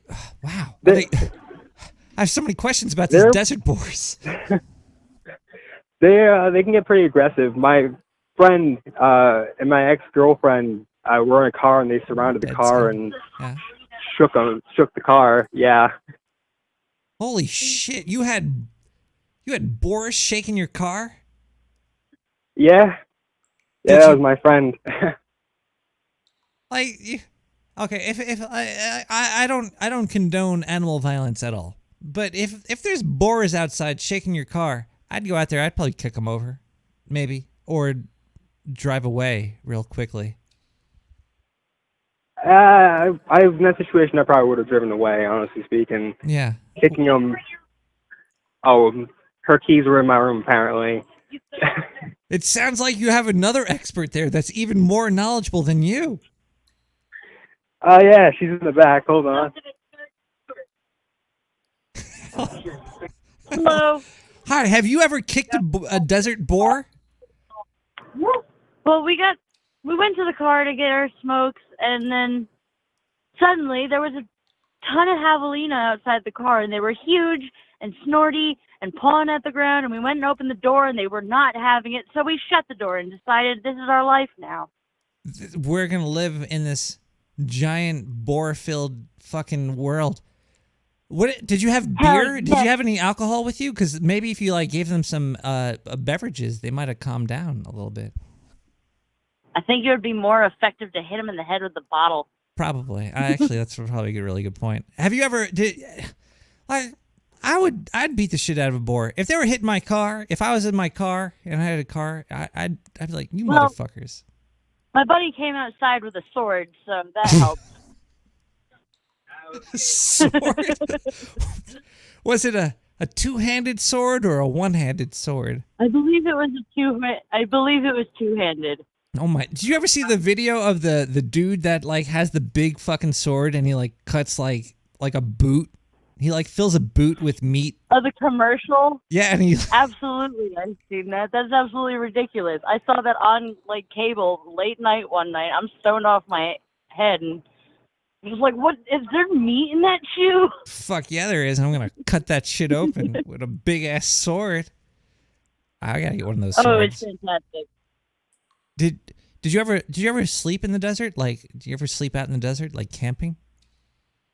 I've gone camping in a camper. Oh no, I did actually in a tent once. There was something outside. I don't know what it was. I didn't have the balls to go out and check. Well, but it was there. It was there. Oh man. Yeah, whatever it was, it definitely was on 4 things. Oh my god. It might have been 6 things. I wasn't really paying attention, but like I'm pretty sure it was 4.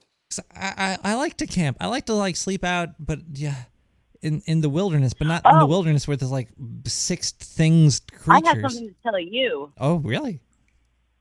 There's this UFO I keep seeing by my house. And it moves around the sky like a bug. And it's there almost every night. Can you give us like a general location of where you are? Maybe we could find out if anybody else has seen this.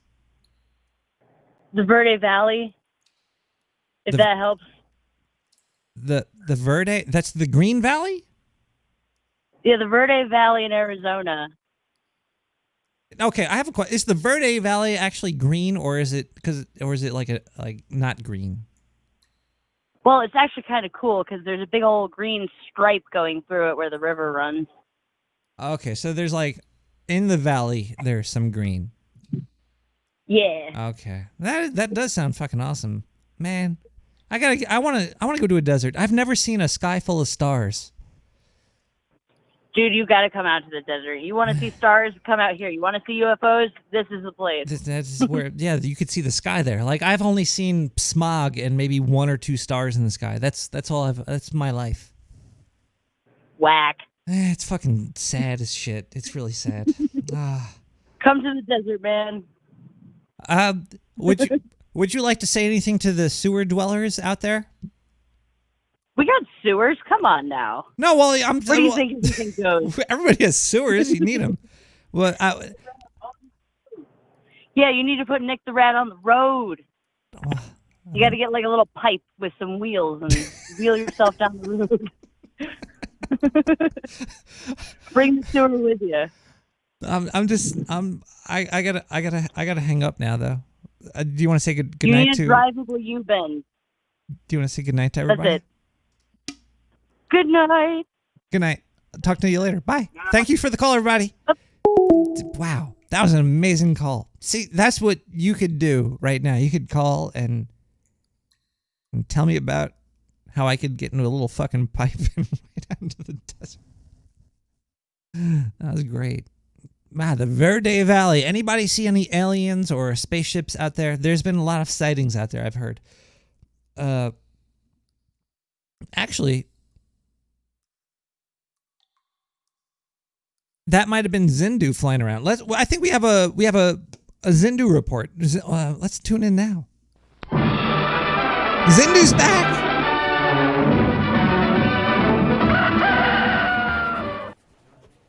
Hey everybody, guess who's back? Yes, it's your favorite alien newscaster in all of Earth's atmosphere, Zindu from Planet Oktar. I mean from the Dark Sewer News Network. We're trying to kick it back up into gear because I was getting a pay cut, and it's really hard to be in the dating scene and be broke, okay? Because women, they love me for my looks and my gigantic 7 penises, but what they really love is money. Just like men. Men love money too, but also men are pretty brain dead and they'll settle for anything. You give them a cheeseburger and they'll fucking give you their life. Anyway, so there is no fucking news still, so I thought I would try to change it up and try to make my money doing other parts of what you would usually see in the news. Oh, fuck. And I thought maybe the weather. I could do the weather. So today's weather in Brooklyn, it's 85 degrees and partly cloudy. It's going to be going down to 78 this evening and 71 overnight. Let's look at the 10-day. Thursday, that's today or tomorrow. I don't really know when this airs. It's going to be isolated thunderstorms. That's the 25th. It's going to be 85 is the low and 70 is the high. The Friday, it's going to be 89 degrees, mostly sunny, and Saturday, it's... This doesn't really work for a podcast. Now I think I know why there's no fucking weather podcast. You can't do a weather podcast. Weather depends on the now. You need weather now. You can't do weather later. Oh, God. You know what? I don't know if this is going to work, guys. This is not going to... This is really going to hurt my my income here. Sunday, 89 degrees. And I'm also only doing Brooklyn. What about, like, if you're not in Brooklyn listening to this? You might be somewhere else in the world. Let me just go to the radar and check out the whole planet here. Looks like there's a dust storm. There's a dust storm in... Where is that? What is that? South Africa? In Africa? There's a fucking dust storm somewhere. There's fucking more storms in Japan. This is stupid. Okay, this is Zindu telling you don't make a goddamn weather podcast. That's all I can tell you. Anyway, I'll be back later trying to show my worth, trying to get my paycheck, and yeah. I hope it doesn't suck as much as this. That sucks. This has been Zindu with the weather report. That's fucking horrible, Zindu. It doesn't even fucking matter, does it? It doesn't fuck this shit. All right, bye. How are you still getting paid, Zindu?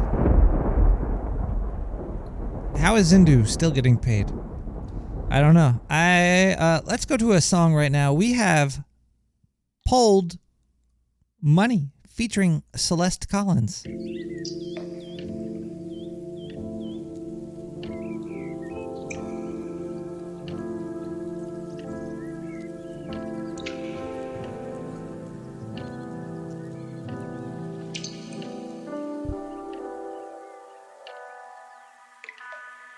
Everybody's climbing,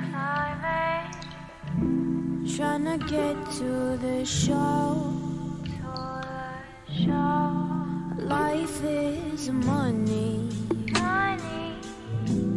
and you're just a hoe. Don't take it personal. I'm talking about me too. What else should we do? What else should we do? But I gotta admit, it feels so good, like a sugar sweet kiss, skin soft and smooth. I'm talking about money. I'm talking about money.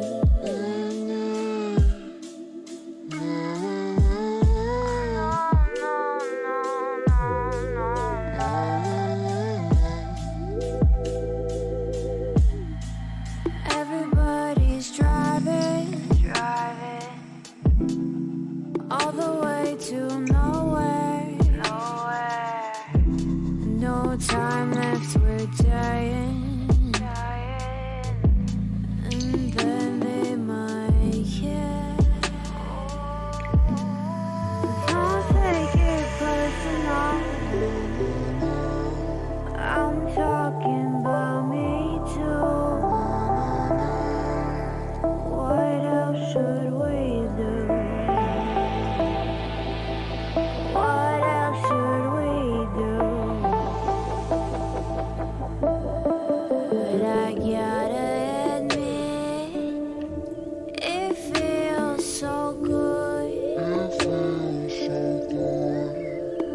like a sugar sweet kiss, skin soft and smooth.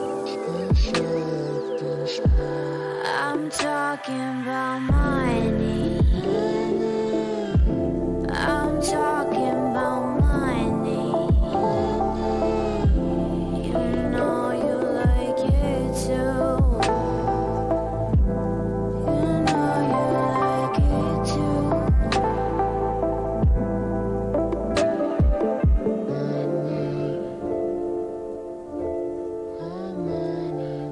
Fuck that shit!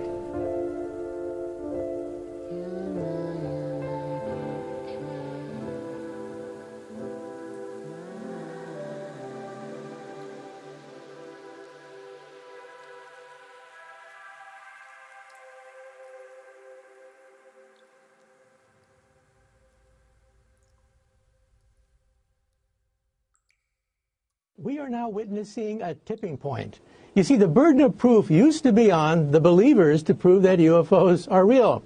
Now the burden of proof has shifted to the government and the military to prove that they're not real. But the evidence is overwhelming. We have all this information from U.S. Navy pilots. We now have metrics. We can actually measure how fast they travel, how high they are, what kinds of centrifugal forces that they can experience. And science, remember, is based on things that are testable, reproducible, and falsifiable. Now we have testable information. A game changer. Both of us, both airplanes, see a disturbance in the water and a white 40-foot long tic-tac shaped object just hovering above the water, going forward, back, left, right. There's no rotor wash, there's no wings, nothing. And as I get within about a half mile of it, it rapidly accelerates to the south in about 2 seconds and disappears. This was extremely abrupt, like a ping pong ball bouncing off a wall. The ability to hover over the water and then start a vertical climb from basically zero up towards about 12,000 feet and then accelerate in less than 2 seconds and disappear is something I had never seen in my life. I believe, as do the other folks that were on the flight, that when we visually saw it, that it was something not from this world. We are well beyond right now establishing whether or not these things exist. It is an absolute fact that they are there. There is very compelling evidence that we may not be alone. There are no wing surfaces, there's no exhaust, so there's nothing that we're familiar with that we've deployed in the air that has a power source other than chemical energy like fuel. These are so radically different than anything we're familiar with, and their performance is so advanced and so sophisticated, it's frankly just baffling. So is it fair to boil it down to two possibilities? Either another country has leapfrogged the United States in technology or extraterrestrial? Those are the leading hypotheses, yes.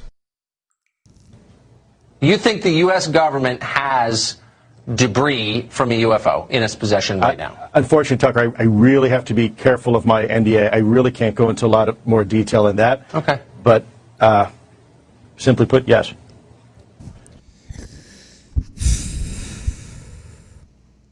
That was a heavy clip right there. Cock the duck. Oh, foo. Oh, foo. If only I knew you. Yeah, there's a lot of video of UFOs out there. They are unidentified flying objects. They exist. Are they... Fuck. Are these UFOs just drone technology that'll exist in the commercial area in 5 years from now?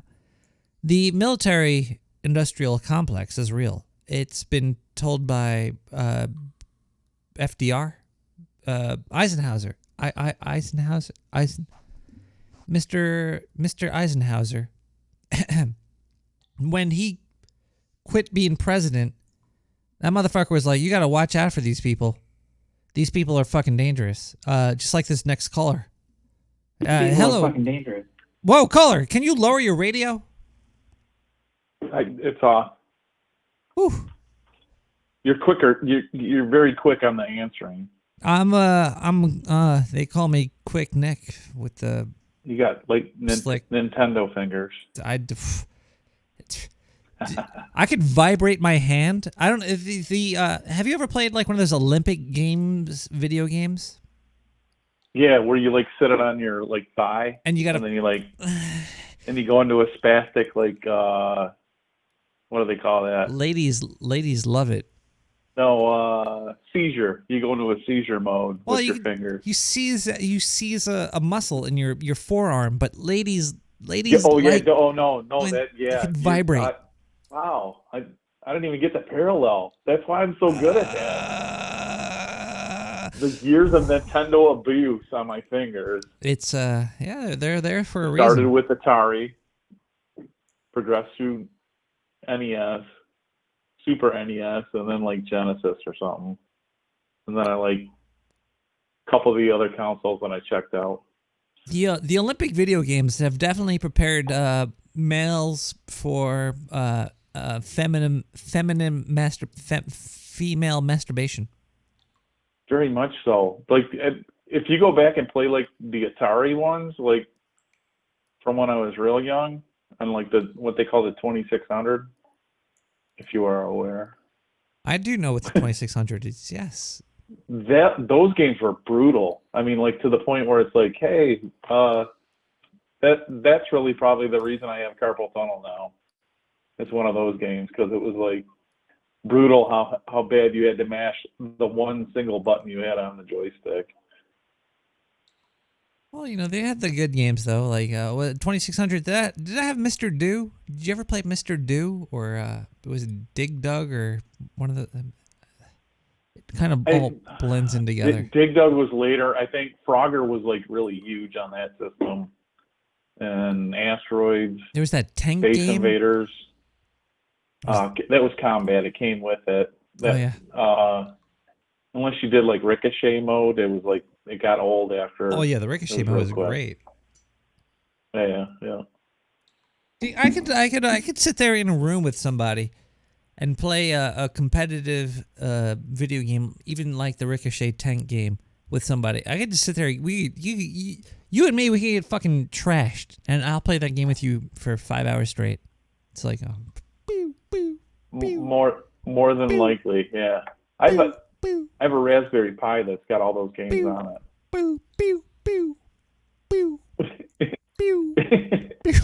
No, like it was like long between the beats. It would go like.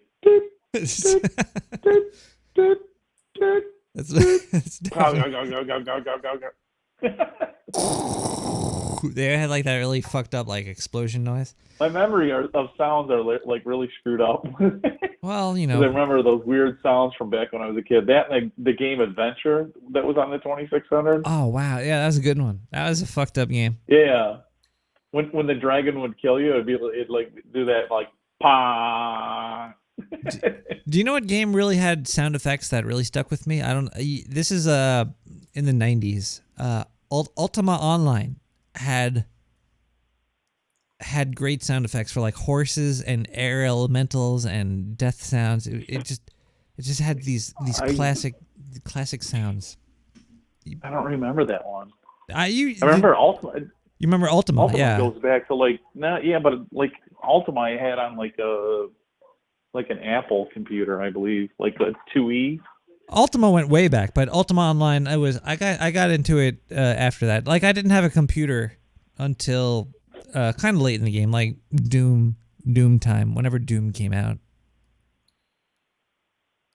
Oh yeah. There was computers before that, and I didn't really have one. And Ultima Online, but was Ultima Online, was it like an adventure, like almost like World of Warcraft by that point? It was even better.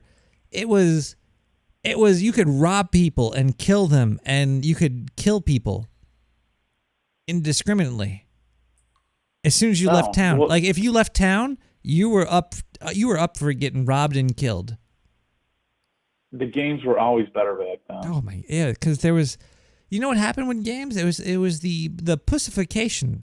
It was a pussification. Oh, most definitely. Yep. Yeah. It's like, I left town and somebody killed me and took my money and my house keys that I worked 5 years to get. And, well, yeah, you left town, asshole. Don't do that. But I remember, because the last one that was, like, big on, like, the Apple IIe was, like, a car game where you, like, it was almost like you were driving out, like, in Mad Max land. Ooh. And you could like accumulate all these items, and then like you say, like one guy would beat you, and it's like, oh yeah, you're back to nothing again. Like everybody's gonna kill you in the whole game until you get to somewhere where you can find something, and you got to build yourself back up again. So it was the most depressing game ever. It's sort of like they kind of came back. There's real life. It parallels real life. It does. There's games that still do that today, but not many, and they're not very good. They're not as brutal as they used to be to beat them. It used to be pretty damn. Like you had to be quite a contortionist to win some of the games back in the day. That's why. Do you ever watch the speed runs that people do on games? Oh yeah, I love. But most people that do speed runs, they use like wall hacks or different types of. Yeah, no, yep, yeah, I know, yep. They're But I they're mean, have you they're ever legal. seen- They're legal cheats, Yeah, yep, and they're amazing. They're amazing legal cheats. yeah, It blows my mind. yep, yep. So like when you look back at that, you're like, glitchless. I probably wasn't that good In what? at that game.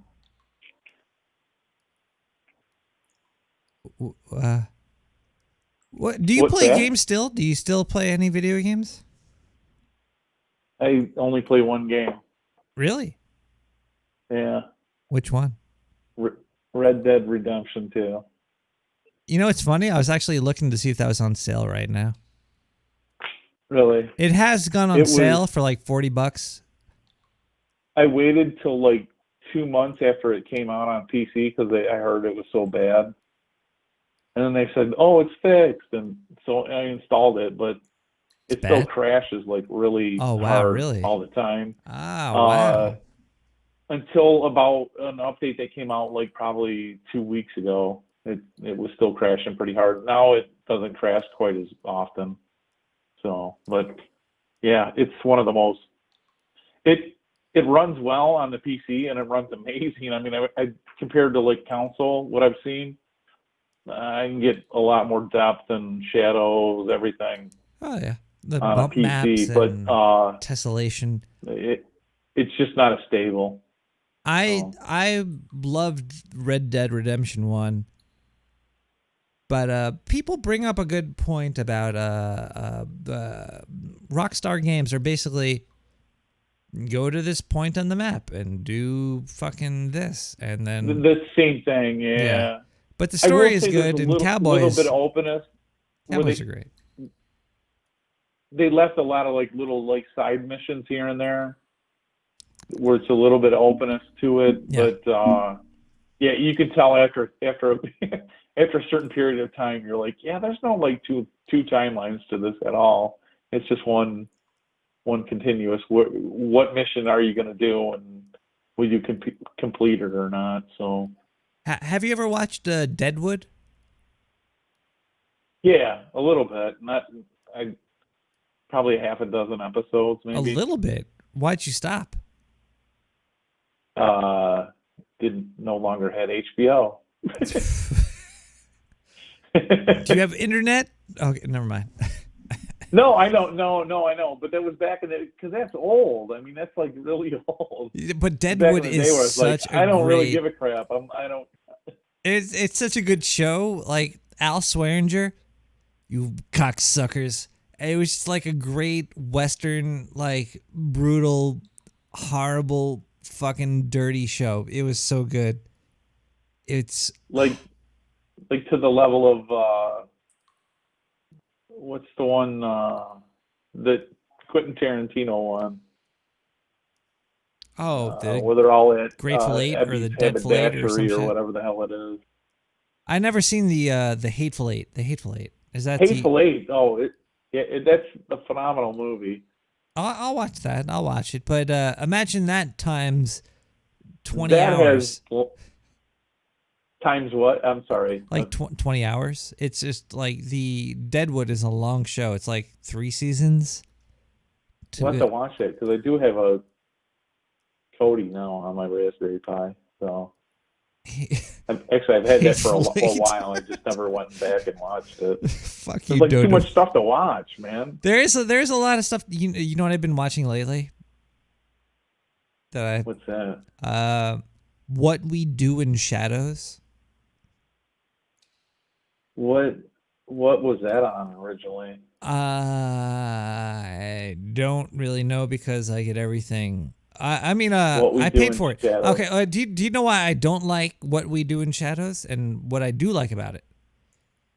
What do you like and do you not like? I'm going to tell you what I don't like about it first. You've seen the TV show that has the shaky cam. We're going to record this as like The Office. The Office does like, we're going to do a shaky cam and we're going to do behind the scenes of this person. Like the format for sitcoms for it sucks. 5 years. It's a horrible format. It's But what we do in shadows does that for vampires, and they do like I know that one. It's IFC or something like that. They did like a British kind of like a comedy. They did like a British American. It's got that one guy. What is that? They guy's had a lot of name? people I can't on think there. of his name. Well, I could tell you. Well, there was the guy that was English on. guy. He was actually He's on been the. on He was in that the show with the guys, the IT office. I don't know if the black guy with the like afro hair that was in that like alien movie with Ben Stiller. You know what I'm talking about? You're talking about the Afro black guy? The one where Ben Stiller is like the manager of Costco and there's aliens living underneath Costco. Holy shit, I have no That's idea what how you're talking about. The IT crowd. Gene Witch is talking about the IT crowd. There's a guy from the there. IT crowd. The black guy that's in the office. That guy's in that movie.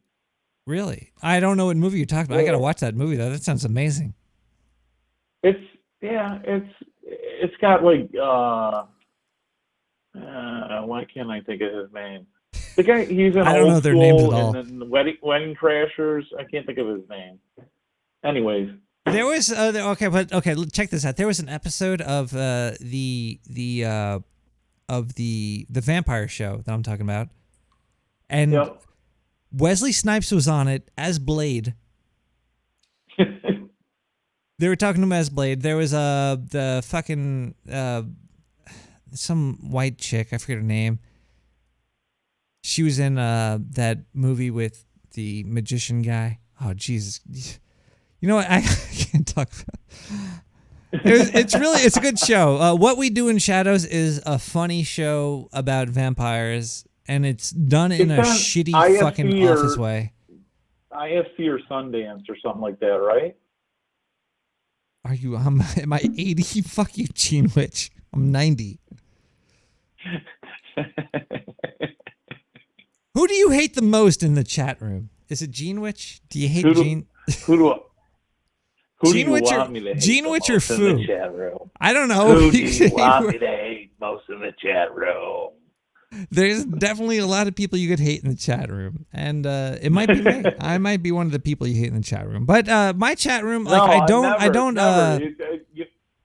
don't really. Any of the people. I talk over people though. No, I think I do. I do too. You know what the problem is? I have you up on video, so like, I look at the screen. You're like talking, and then I feel like I should stop. Let's turn your video down.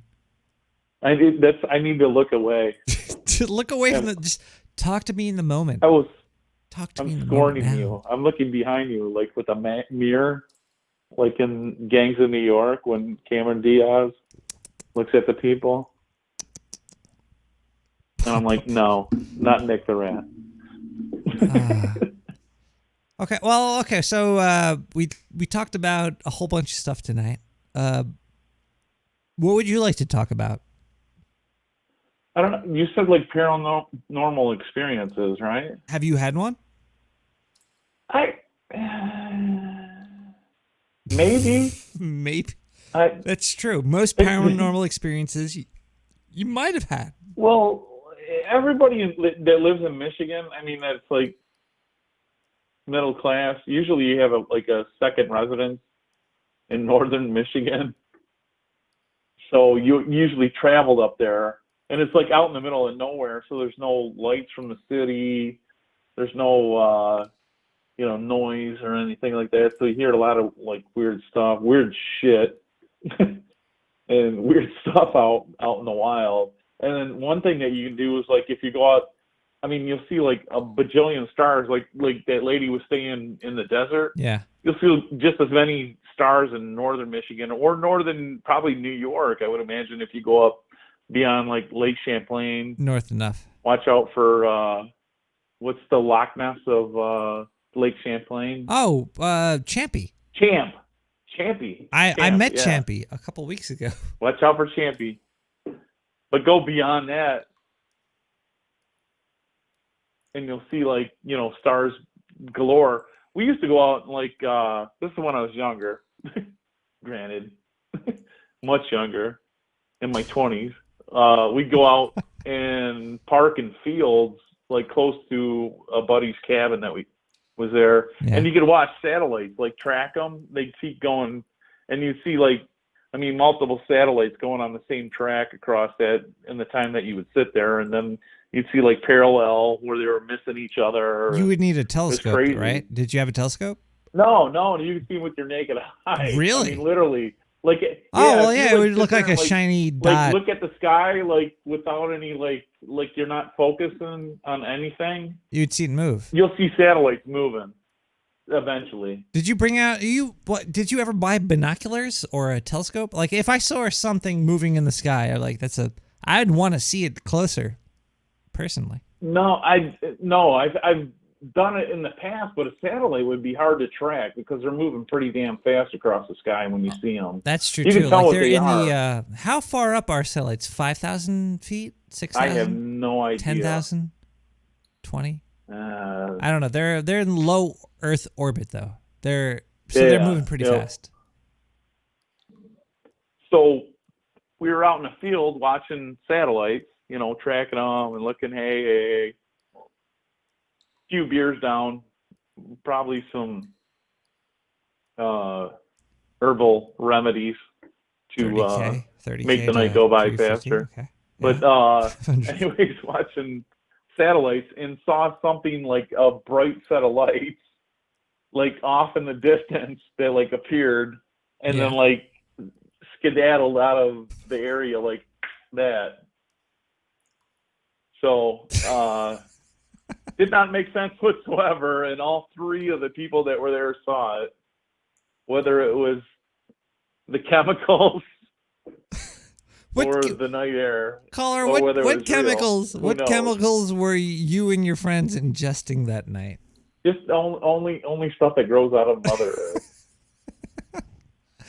Man, I want to come out and watch satellites fucking tripping balls. That's, you know I what? mean, You stone. wouldn't have to go far. I don't think in New York. I don't know how far. Like it's how is New York like population wise? Because I used to go to like the Finger Lakes area when I was a kid. That's and that that's was like not rural. It was very rural. Yeah, that is. But I could kind of give you a breakdown of where I am to where I've been to what there is to what I think there is. I'm in Brooklyn right now. Brooklyn, if you look in the sky, you might see Orion's Belt. I've been to Brooklyn. Have you seen Orion's Belt? No, not at all. Not in Brooklyn. No. Okay, in Brooklyn, I could see Orion's Belt. It's like 4 stars in the sky. I'd be like, there's 4 stars in the sky. No. I take that back. I have seen Orion's Belt. I'm sorry. Exactly. You probably because it's very prominent in the sky. It's like bop, Yeah. bop, bop. Yep. I've seen that. I've been upstate New York where I'm like, there's Orion's Belt and 30, 40 other stars in the sky. I heard you could see the sky where it's fucking melted with the Milky Way. Like it's just all stars. Oh yeah. I have yet to seen that in my life. I used to go to I should do a road trip. I used to go north, if you know what the Upper Peninsula of Michigan is. Well, yeah, I know where Michigan is. And there's this Sioux Canal, which goes over to Canada. You know what the Sioux Canal is? I've never heard of Canada. What is Canada? The Sioux Locks. That's where there's strange people that live there, like Carolyn Blaney. But they're very nice and special people. They are.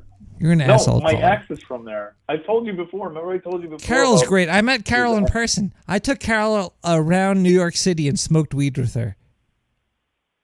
In bars that don't exist anymore. Wow, you made that Canadian's life. That was like probably her dream.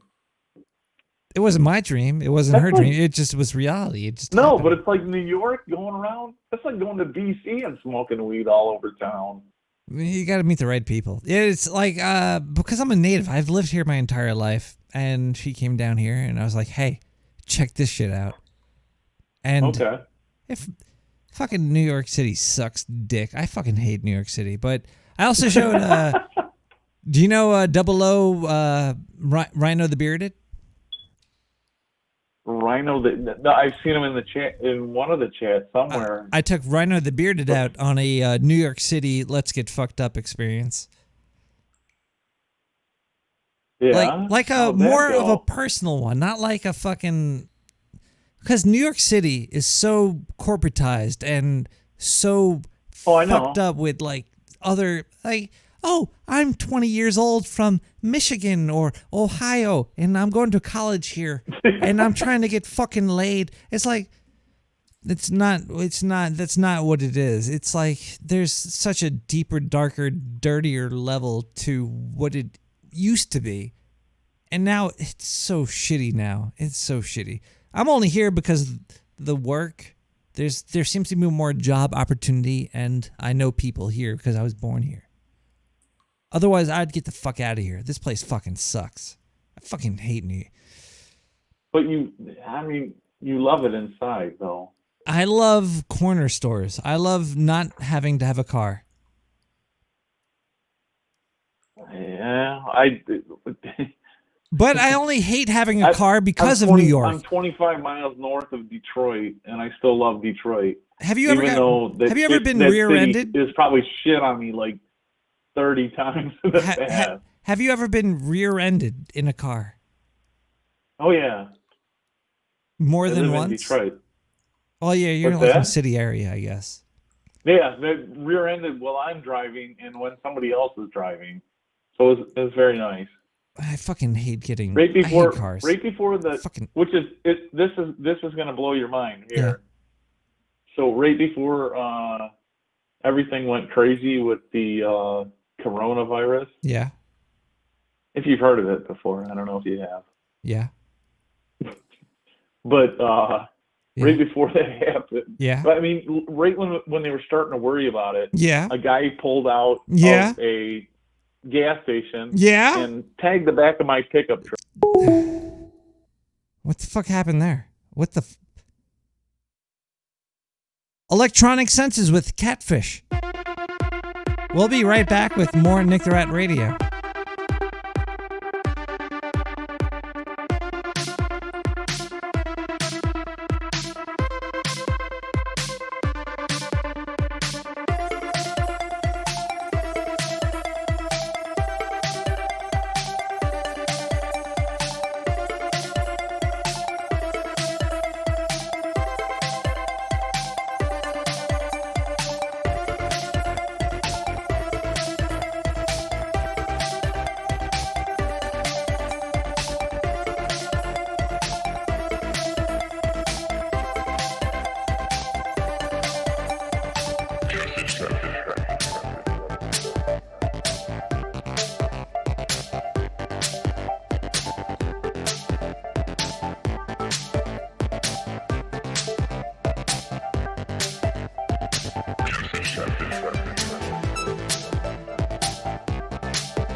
I need my whiskey. Whiskey. Give me whiskey.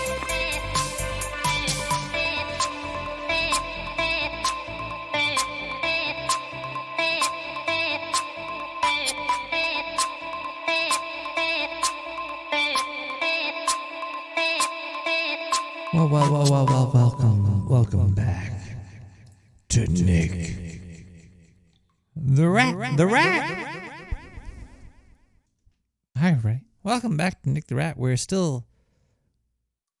like fucking halfway through the show. It's 2 in the fucking morning, 11, 12, 1, 2. We're going to be up to like fucking forever here. Thanks for tuning in. If you're here with me now, you're here with a few other people.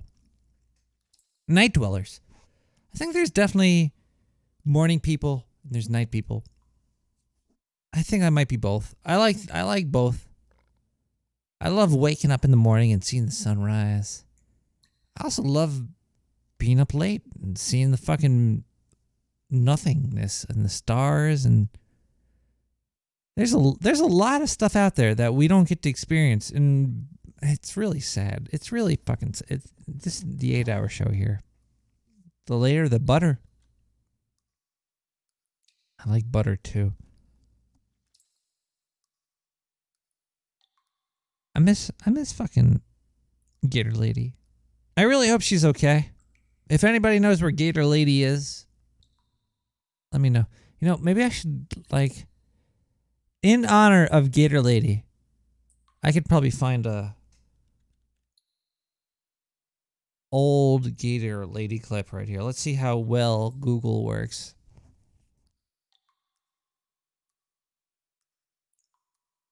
All right, I got the hook.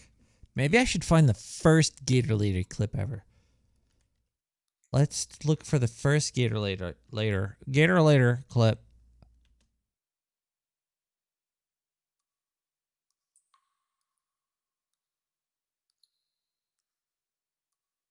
What? Really? What the fuck? This is weird. Oh, what the, I'm a little drunk, so it's hard to operate technology here. If this is Gator Lady, there should be more of this over here with that. Hey, Rat. Heads up. This is Gator Huggy Bear's Lady. Oh, man. Man, there's word going around in the hood. You're gonna be assassinated. I ain't no snitch, but I overheard a plot. They saying if you are a cartoon cutesy mouse, you should be able to be erased. Heads up, Rat. They coming Friday night. Don't worry. They say they will redraw you, but this time they gonna redraw you as a big black get out of my grits box ugly nasty rat. Oof. Just to prove you did exist. You're welcome. Don't mention it. 'Cause I'm the Gator Lady, ratting out fools all over the place. Heads up. Man, I fucking love Gator Lady. She was so good. Ah, why is that not coming up with more? 917-719-5923. Oh boy, I just realized I didn't do something. I woke up, the phone line's open, pirate radio. I don't have a license.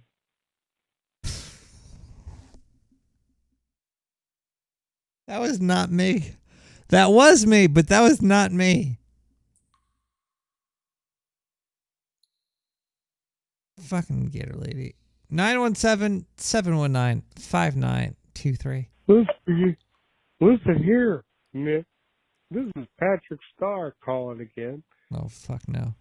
I'm trying to look for my buddy. Where is he? I'm looking for... I swear to God, I'm looking for SpongeBob. Where is he?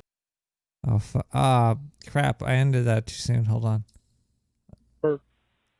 I swear to God, I'm looking for SpongeBob. Or is he? Fuck that Sandy bitch. Oh. Even though she won her primary. Fuck that cunt. She won? Where's my buddy?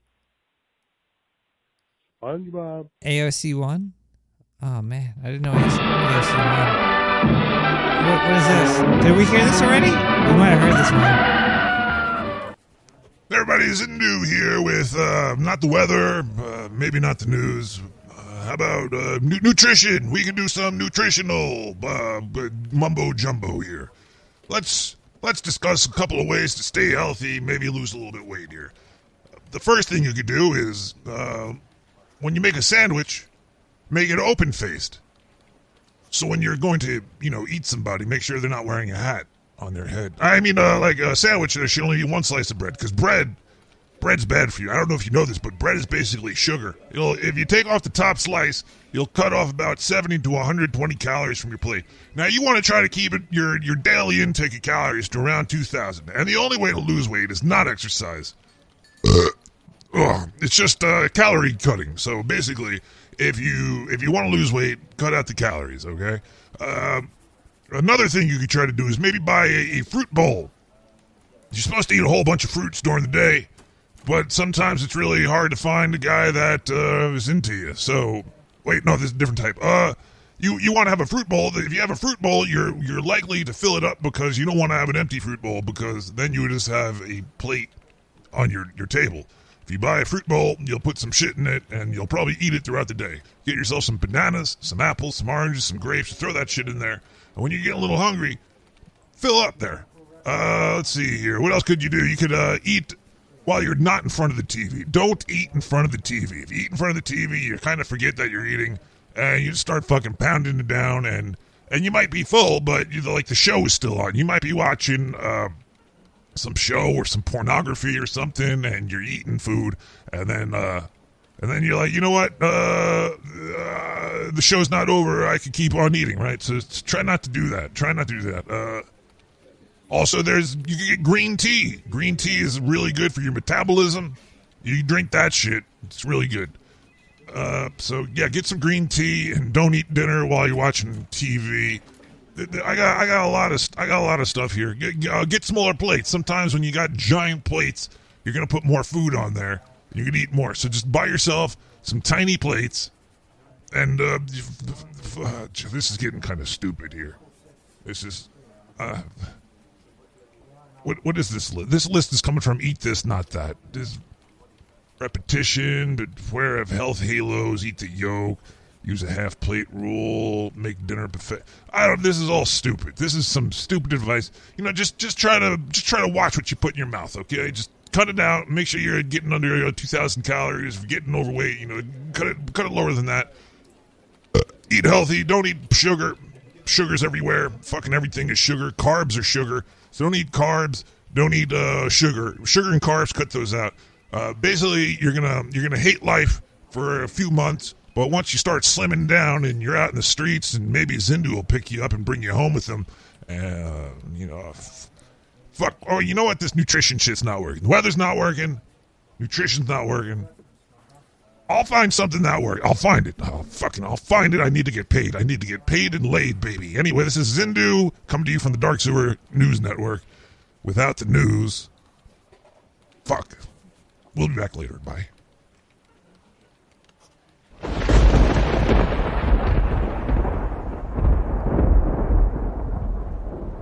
Just eat kale.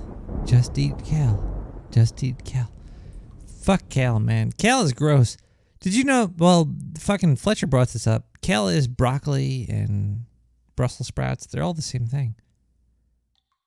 But it's not the same thing? Music is different. Music brings you to the dance floor. Breck one, Old Dirty Ghost. Yeah, baby. You get hit up on YouTube for copyright infringement. Donate to Nick the Rat, because I don't make any money anywhere other than your donations. It's value for value night. Spinach is good. I love spinach. I like spinach and broccoli. Those are my favorite greens, I think.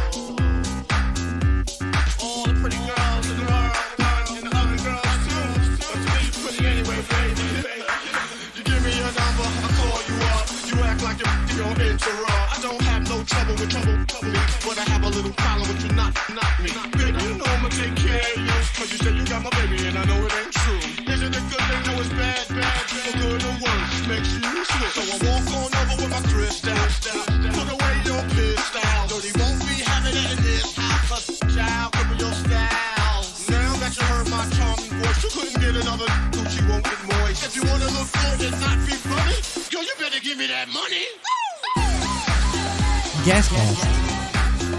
Easy. A monster's name is Karen. Maybe the ship was bitched at till they all decided to scuttle it. Guess drowning to death was better.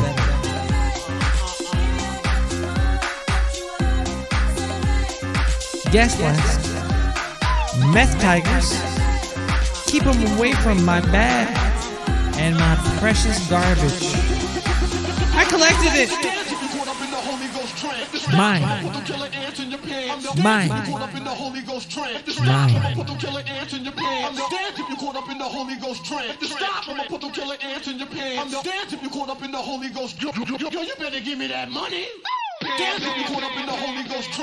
Love you, bro. Zerk. Keep up the excellent work.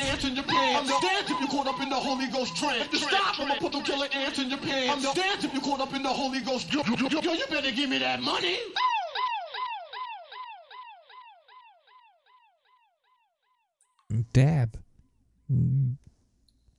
Money. Give me that money there. We got more gas blast that just came in here. We got a gas blast that came in.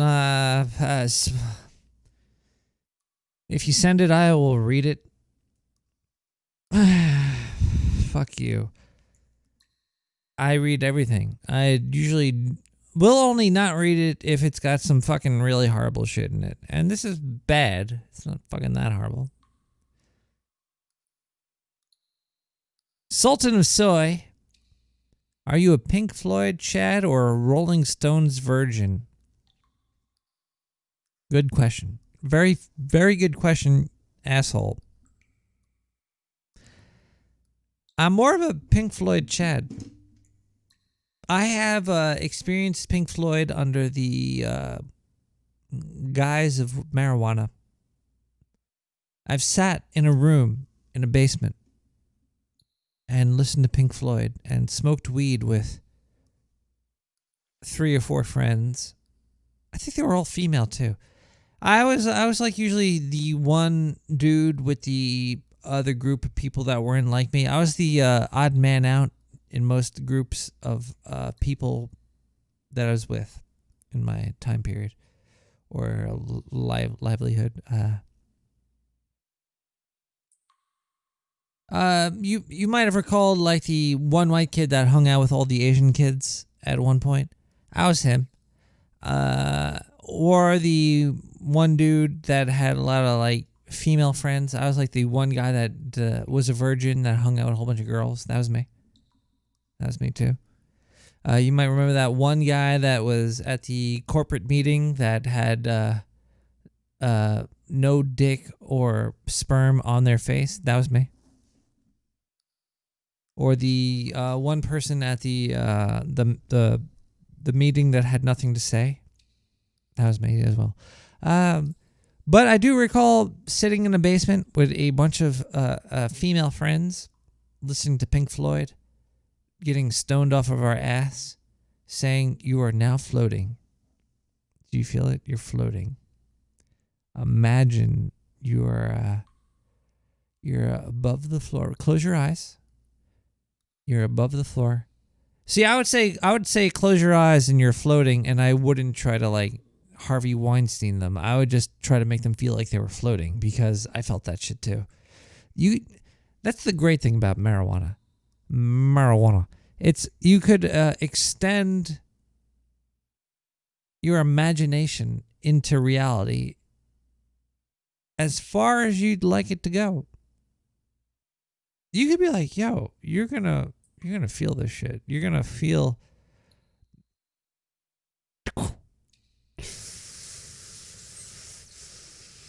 you're melting into the wall because you're stoned right now. You could do a whole bunch of shit with weed. I love weed. I can't wait till it's legal across the fucking country and you can go to the store and buy it. It's gonna be great. That was a good show topic. Thank you, Quirkus. Thank you, Foo. Thank you, NetNed. Thank you, Blitzed Haze, Oz Tunin, Progo, Spooky R, Bernie, Madoff, Black Six, Carblanes, Chad, Darth Radar, Doolad, Dodo, Donkey, Fletcher, Foo, Gene Witch, G Peach 7, Hey Citizen, Hiroga, Kitty, Lavish, NetNed, Node, Bit, Quirkus, Rape Dwarf, Gandhi, Stacy, Stillwater, Tiefling, and Zorton.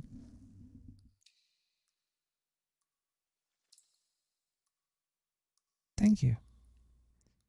We're talking about money tonight on Nick the Rat Radio. And managing your money.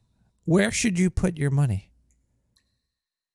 Do you, A, take your money and put it into a 401k, which is tax-free when you put it in, but when you take it out, you'll be taxed. An IRA, which you're taxed when you put it in, but not when you take it out. This is what's so fucked up about reality. Life in general is everything is so fucked. It's like you're fuck you. Fuck you. You know, we're gonna take your money from you. It's really kind of evil. Taxes are kind of evil too. Like, I understand taxes are needed. We need to have streets and schools and all that, but then there's you know what renting and owning an apartment is like? I don't really. Kind of an idea. So renting a place is kind of like not owning a place, but if your water heater or your heat or your window or anything breaks, you don't have to pay for it. The person that you're renting it from has to pay for it. Oh, my refrigerator broke. Okay, we'll replace it for you. You don't have to buy another refrigerator. But if you own the house, you're over here, you need to pay for that. So, okay, over here I'm paying rent. I'm paying rent on this side. And I'm taken care for. Over here, I'm not paying rent. I'm paying a mortgage, trying to get my house paid for. Then there's the property taxes. And on this side, there's no...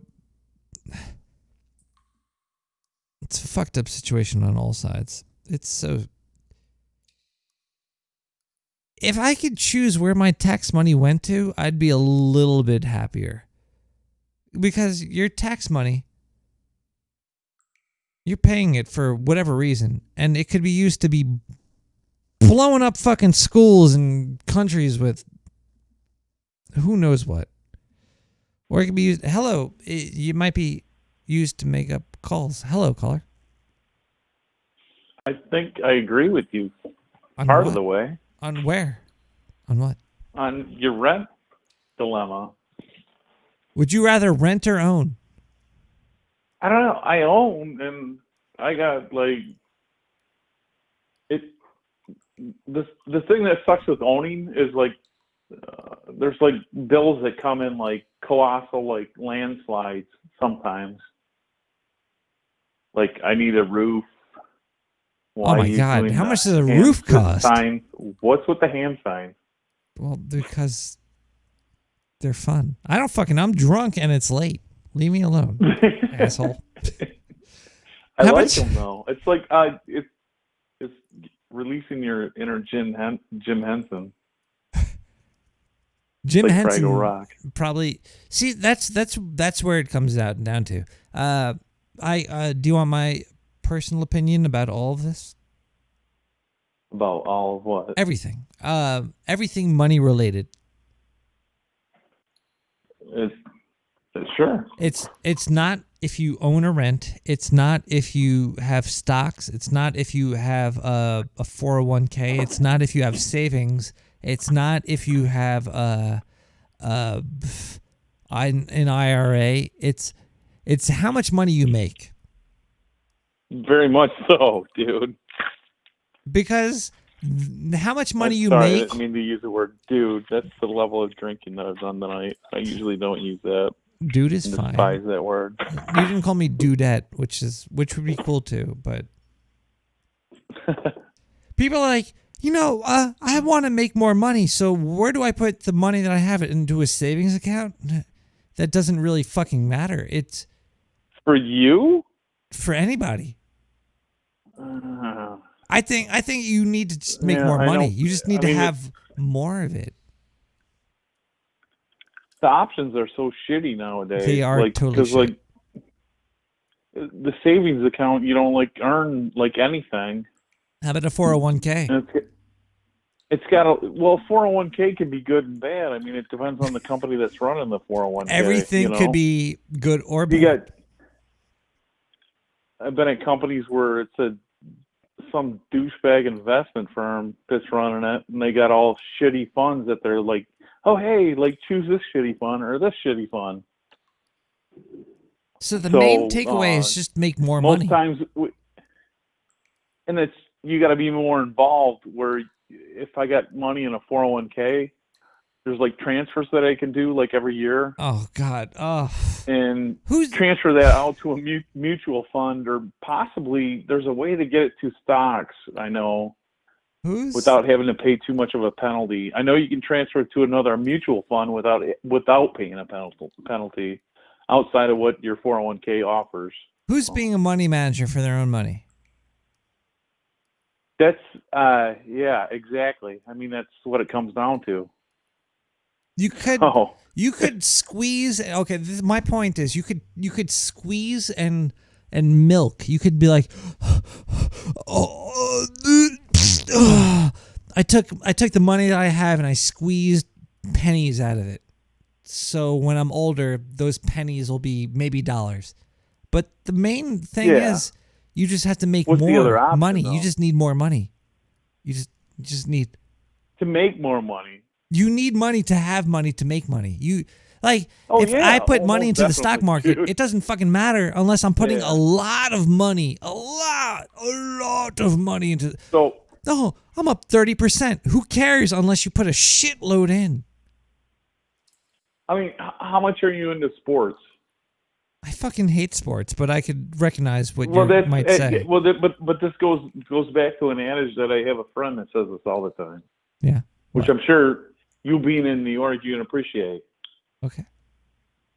So it's all fixed. Yeah, everything is fixed. And I tell him all the time, the stock market, the mutual funds, everything else, it's all fixed. It is, but there is you could but you got to figure out where the fix is, because I mean, this is the same friend of mine that used to pick NFL games, and the guy was rolling, I don't know, $5,000 a week he was making picking games.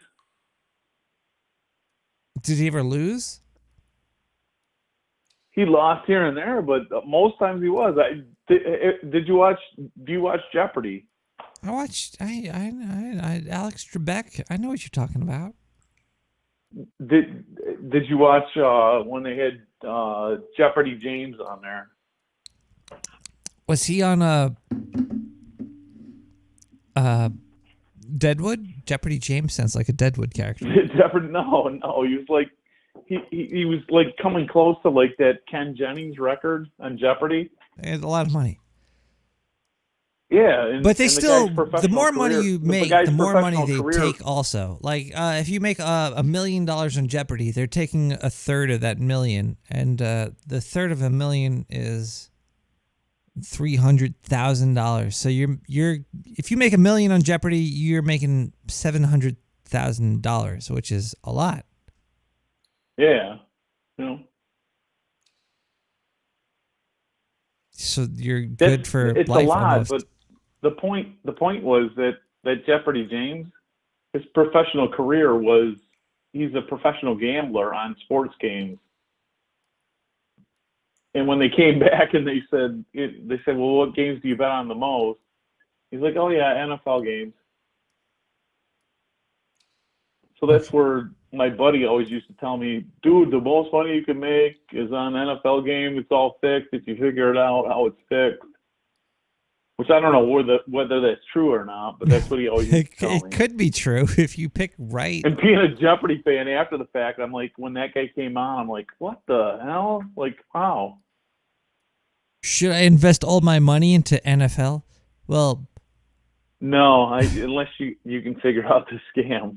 I'll give you my buddy's number. No, I don't. See, the thing is, everything is a fucking scam. Every fucking investment, even a 401k is a scam. Because a 401k, you could break it up into, I want it to be here, here, and here. And those here, and here's might fucking fall through the floor. But if you pick the other here, and here, and here, it might go through the roof. You can't. Yeah. Okay, do you know? Okay, I love gaming. Do you know video games? Like gaming on your computer. Have you ever heard of Ninja and Shroud, or Dr. Disrespect? What was the second one? Ninja, Shroud, Dr. Disrespect. No. Have you ever heard of Mixer? Or Mixer. Twitch? Have you ever heard of Twitch? I'm on Twitch right now. I'm watching you on Twitch right now. Okay. I see you got Microsoft came out with a gaming network like Twitch called Mixer. And they gave money to two of the biggest Twitch people. Ninja, they gave $30 million to. Like, Ninja, you play Fortnite and you have a big audience. Here's $30 million, but you have to stay on Mixer. You can't stream on Twitch. And they gave Shroud $10 million. You can't stream on Twitch. They offered Dr. Disrespect money, and he was like, no, my audience is on Twitch. I'm not going to Mixer. Mixer shut down. So Mixer shut down, and the people that they gave $30 and $10 million to, they had to pay it out right away. It was over a lifetime period. It was like Shroud and Ninja, over your lifetime of streaming, you're going to get this money. But then they shut down, so they gave it to him right away. So Ninja and Shroud made $30 and $10 million in 8 months overnight. Dr. Disrespect was like, I'm going to keep my Twitch audience. He didn't take the Twitcher money. I mean the Mixer money. And he was very upset because in hindsight, it's 2020. Everything is a gamble. Life is a gamble, even for people that make a lot of money. Oh, very much. Life is just a fucking gamble. It's fucking. It's hard to tell. But then is money just? Are you happy, caller? Are you a happy person? But that's luck. That's like extreme luck. Like. Everything is extreme luck, though. Even health is extreme luck. No, I mean that's what happens a lot of times. I mean, it's not. I worked many years and different stuff over the years. And did you like your job? Do I like my job? Yeah, I know. This is gonna get really dark, deep, quick. Not really, dude. I know. Who really likes their job? I'm sure you know who I am, and you know I've called before, but I hate, Sir Benrose, when he talks, that's how I want to talk to all my fucking employees when I talk to them. I mean, they're just like terrible sometimes. I got a bunch of idiots. I'm fixing it. while I listened to the first part of your show, I was fixing engineering drawings that a bunch of retards didn't do right because they're fucking idiots and they don't know how to. But these guys get paid decent amount of money. That is It's like I can go. I'm the IT manager. I can go look at what all these people get paid and what they get paid for what they're turning out. I'm like, what the fuck? Really? And why am I doing what I'm doing? It's exactly. Yeah, it's a very it's like complicated I should be situation. getting paid 10 times more than them, and I'm not. They're paid close to what I get paid, and they're supposed to be called engineers, and I'm like, what the fuck was your engineering degree on? I'm sorry to get like so adamant, but no, I know what you're saying. This is truthfully how I am when I in my mind, but I gotta like dial it back when I'm at work. Well, you can't say this at work, other's you'd get fired, and you No, would I lose can't that. because I'd be calling everybody a fucking idiot. No, we have a guy that does he's one of our highest paid engineers. He does some of the most screwed up stuff on designs that get released to the floor to get built, and it never works. And it's stuff that's like so obvious. I can see it on like a CAD drawing before it's even released. I like Lavish's question. Hold on. Are you happy at work? No, you know what? Yeah. I am when I let it all go numb. There you go. Let it all go numb. And Exactly. Be like, Exactly. I think. Well, I don't look at this stuff anymore. Like I don't care. I don't know if you've heard my opinion, but I think people that work retail are I think retail is the hardest job ever, and they get paid the least. Most definitely. And what you're doing, I really don't know what you do. I don't know how much you get paid. This is just my ignorant opinion. You probably get paid decently for doing not too much work, but there's probably people that are getting paid even more that do even less than what you're doing. And they're probably inside of our company. Well, no, not really. Oh. The CAD work, because my bonus is that I have an engineering background and I went towards computer sciences. But we have a bunch of guys that have an engineering background that apparently they didn't pick up the same stuff I picked up in that engineering background. So they turn out stuff that's just like awful. But do the engineers make more money because people's lives are in their hands? Potentially you can, especially if you get into a managerial position. And they're making like, it's crazy sometimes because the demand is so high here. You can make like $250 or something like that a year. I'm making like maybe a third of that if I'm even highballing it. I make not that much money. And that's not what I make.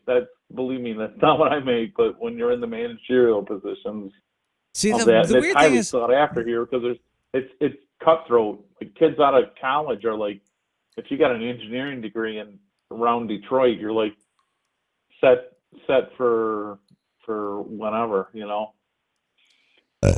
electrical or mechanical. So. Oh gee. So electrical or engineering, Matt. Do you want to go to meetings? No, and that's what that's all about too.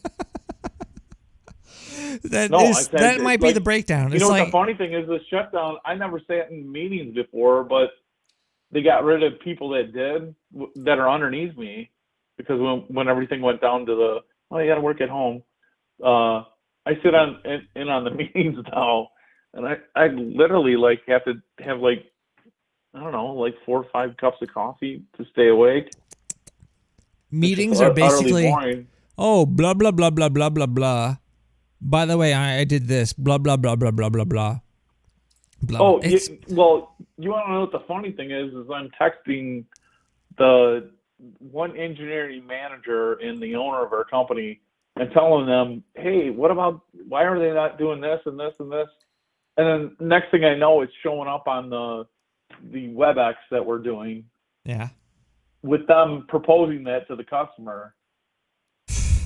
But I'm like, they're stealing your ideas. yeah, no, and I mean, it's I guess at this point I'm used to it. But this is why at my job I don't say a word. I try to not say anything. I try not to get involved because silence is golden. You will get robbed from. If you put out a good idea, you will get robbed from a manager, a quote unquote manager. And what do managers do? They do nothing but they go to meetings. And do I want to be in a meeting? Do I want to talk to people? That is probably the worst part of a job, is talking to other people. It is probably the worst part of a job. But you could yeah. It's such a fucking, like, a pathetic level of where the money comes from and where it goes to. It really is upsetting. I know. Luckily, that's the irritating part of like being like IT, and it's out there. It's out there on your network. What people get paid. I don't know how rats are antisocial but run this podcast. It's because I'm very social, but I'm not corporate social. If I said any of this in a corporate meeting, I wouldn't have a job. You'd be done. I think so. You'd be done. I would be totally done. But I know how to keep it at a social where a point of I don't want to talk to people. If I could do no work. The more money you make, the less work you have to do. You just have to talk more, and you have to interact with idiots. I'm probably off. You have to. I'm sure. Sometimes here and there, I agree with you to some degree. To some, yeah. The level of work probably becomes easier, but the amount of it becomes heavy. Yes, you have to do more talking to idiots and less exactly work. Oh God! I fucking hate money. I hate it. Which my brother-in-law he's the bigger executive in one of the bigger companies in this area, and he's like, we go up. They have a nice lake house up on what they call the Leelanau Peninsula here. It is a trap, yeah. Which is like that'd be like the Hamptons there. You know what I'm saying? Yeah, I mean, close to maybe. I mean, there's a lot of areas up there where there's like on the west side of northern lower Michigan, where there's like a lot of like high dollar money, like big huge lake houses and stuff like that. But anyways, when does money matter though? Like, you could have a big lake house, but then you have to deal with talking to idiots all day. No, and that's we go up there, and I go up to their house that they have on this Leelanau Peninsula, a beautiful house, like, you know, they've done additions and remodels and whatever the hell. Anyways, you go up there. My brother-in-law is constantly in and out of the house on the phone all day on meetings. Like it's like. Why would you want that life? Why would you be? I don't know. Give me a fucking hole in the wall and have me talk to no idiots. We're kayaking because they're on a lake, of course. Oh, and God. We're kayaking across the lake, and he's like, "Oh, hey, wait, hold on," and he kayaks off to a corner, and he's on a meeting. I mean, I guess it's the bonus of it all. You're on a beautiful lake, in a conference call on a kayak, floating on a lake, doing a meeting. But is that reward enough? I don't know. Do you know what I think the problem is? That you can't tell people that they're okay. This sounds really rude too, because, you know, people aren't really stupid. No, yeah, they just don't. Fire away. That's just not their life. It's not their lifestyle. It's not their grindhouse. They don't know how to do these things faster and easier. And you're there to do it for them. But they're such assholes about it. But they're doing stuff. They're talking to people. And you're like, wow, you're making money. You're talking to people. And you could do that. Because when I talk to these people, I just want to fucking rip my hair out because you're a fucking idiot. I don't know. Yeah. I don't know. Yeah. No, most definitely, Nick. In a more rat-like style, I want to get the F out of a conversation like that because it's dirty. really frustrating. Life is just frustrating. Life is very much so. But then there's also the people that are doing a lot of work at the. Do you know how I see it? I don't know if this I might be way off, and I'm just really drunk right now. But if you show up to work every day and you don't talk down to the people above you, you could have a job for life. Probably, yeah. If you just show up on time, I think a lot of people can't show up to work on time. And I think there's a huge portion of society that don't have jobs because they can't show up to work on time. So Detroit has manufacturing jobs like up the yin yang, right? Yeah. I probably shouldn't have said right. Yin yang is racist. That's fucking. I should hang up on you. No, but they have like, say, 7,500 people apply for a job at like a manufacturing plant here. Yeah. Not even like a third of them will pass a drug screen to get into a plant. So see, that's a problem right there. A drug screen. There shouldn't be a drug screen. No, there should be like. Can you wake up? Be a drug screen, but can you wake up and go to work? Marijuana. I know that's why it's bullshit. Like a drug screen is such bullshit. Because on all levels. If you know how a drug screen works, if they showed up for cocaine or like heroin, it's like, how much fucking heroin and cocaine are you doing if it showed up on a drug screen? I don't like heroin. Cocaine is like, if you're doing it a lot, then no. I've never done either, but I'm just saying, if you know what shows up, how fast it shows up on a drug screen, how fast it's out of your system. If it shows up on your drug screen, you're like a total, like, you got to be a junkie on either of those. So why are they testing for marijuana all the time? And that's what disqualifies, like, at least half of those people that get disqualified. They don't need to test for drugs. They need to test if you could show up for work when they need. Okay, actually, showing up on time is also bullshit too. Time is bullshit. Can you get the job done when it needs to be done?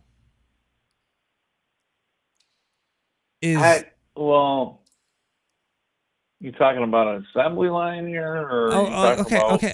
Do you want work a in general? personal if it's experience? a manufacturing job, you got to be there and get it done. But well, I can give you a personal experience, and also I could also disprove the you got to be there on time bullshit. I fired myself from a job. I fired myself from a job once.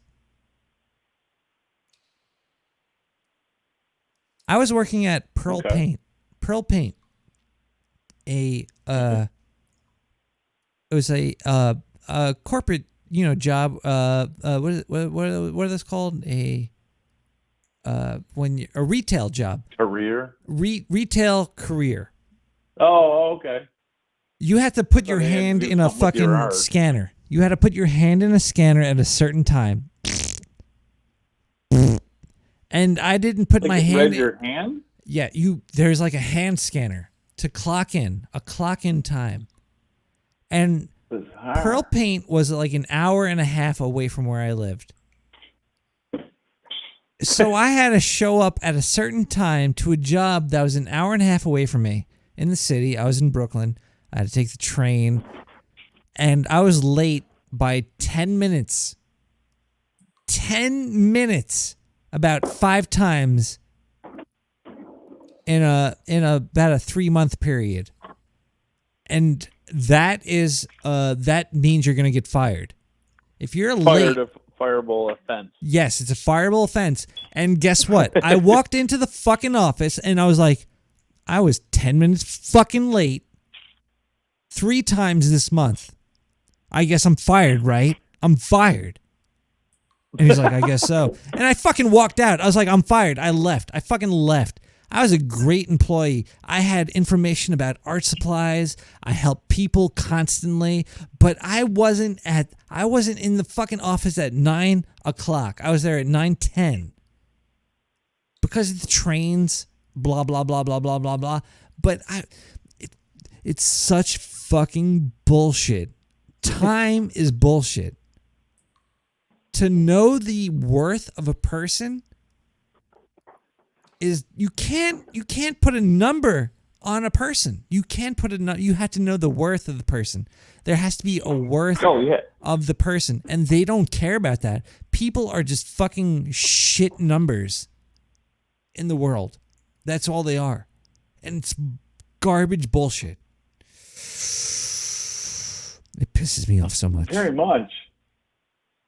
And I just left. I just fucking left. I was like, you know what? I guess I'm fired, right? And they're like, I guess you are. And my boss told me later. He was like, you know, you weren't really fired. And I was like, but I was. You fucking asshole. I fucking was, because I was late 10 minutes crap. 3 times in a fucking month. And I'm in a better place now. That's all I can say. But all I know is retail is a fucking hellhole. And retail workers should get paid more. Oh, very much so. You got to deal with like everybody, the Karens of the world. Those are like, I mean, that's like, people are talking about like Karen now, but Karen like showed up like in the 80s, like. My mom was she was a pastry chef, a certified pastry chef. So whoa, certified I ate pastry. fancy for a lot of years. That's what that means to me. So Nick, if she can make something, she's 81 years old now. If she can make something, I'm trying to get it where I can send something to everybody on the No Agenda stream. Hey, I got a P.O. box. Send that shit to me. She makes I like cookies. Traditional German truffles, Ooh. which are made with liquor, which is flavored with liquor, and they're delicious. And if I can send you, I'm trying to send people some. I'd love to send you some. I'll take it. I'll eat everybody on the stream some, because what she does is an art that like nobody knows. It's an art. There's chefs. There is certified executive chefs that are like, that's the top of the chefdom in as far as their fightdom goes, that come to my mom and want to learn how to make truffles from her in this area. So they're delicious. I'm trying to figure out how to send something to somebody. Can I get more angry at my past job really quick? No, yeah. Okay, no, Pearl Paint. Definitely. I worked at Pearl Paint. The manager, the boss of Pearl Paint stole money. That's why Pearl Paint closed. The Pearl Paint shut down because there was like some fucking conspiracy or some shit with the Mr. and Mrs. Pearl. They actually fucking shut the place down themselves because they were doing some illegal activity. And I got fired because I showed up 30 fucking minutes late, maybe 3 times a month. At a place that had no business at that time anyway. Okay. Fuck the corporate life. Fuck corporate. Fuck all that bullshit. There's more life to life than numbers. Numbers isn't fucking reality.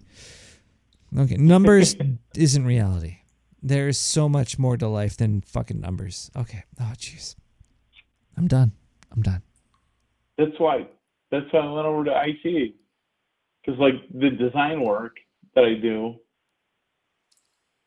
too much of it, you got to be there all the time. They're like, why are you not here at 6 a.m. in the morning?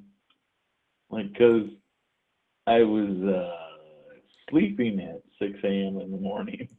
Oh my God. Oh my But God. Do you want to hear about my second I job? had training That was in that. bullshit. I worked for have you ever heard of a MSP, a managed service provider? Oh, yeah. Fuck managed service providers. Fuck them. Fuck them. A managed I had service people provider inside our organizations is such suggest bullshit. to me MSPs. Hey, should we go with MSPs? are fucking bullshit. MSPs are the most biggest illegal slave driving assholes in the fucking world. Worse than the corporate assholes. Fuck you if you run an MSP. If you run an MSP and you're a piece of shit, you're a fucking asshole. Hi, everybody. Maybe we should listen to some... We should maybe listen to some music right now. But MSPs are fucking assholes, which they're bullshit lies to make money for the people at the top and shit on the people at the bottom. You know what the funny thing is, Nick? Yeah. Is that we buy software from a company that has ties to India, and it's a CAD software to do design work. And not only do they push us to buy the software, they're like, hey, we have lots of people in India that can do the work that you do right now. I don't know why it came up Hispanic. That's I'm sorry, fine. I probably It's could do a... fuck outsourcing. But that's Fuck what they do outsourcers. all the Fuck time to me. MSPs. I go MSPs to are renew the local license, outsourcers. They're pieces of shit. If you outsource, you're a fucking piece of shit. You're like, you know what? I'm going to give shit money to people I don't care about and little tiny bits of amounts just so I can make profit for myself. You're a soulless piece of shit. Oh my God. Exactly. They offered me to it all the time. If I could switch companies to get a better price, I would. But every time they're all Indian people at the company, and they offer me like, oh hey, we have people over in India that could do it for a third the price. I am giving shit away. This conversation, I'm sort of outsourcing the caller, but he's venting. I don't think you really think that I'm making that much money off of you. Who me? Oh fuck. I might have made money off that caller. That caller might have made me go to places where I've made money. Okay, money is evil. I understand it. Let's listen to Stereo Prism with Dimensional Bridge. More Nick the Rat Radio. Coming up. Fuck MSPs.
Gotta do that shit. You gotta get fucked up.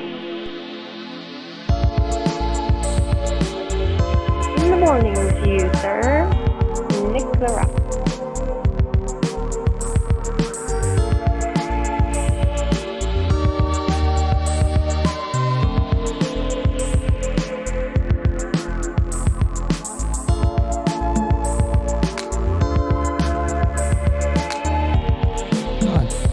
Oh, no. Oh, fuck. I want to talk about New York City. The people that make it here, what are they called? Inbreds? No, it's the people that have parents. What are the parents when they...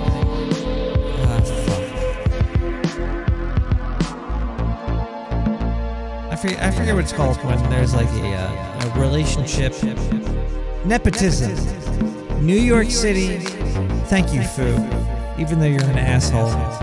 Foo, relax. Nepotism is New York City.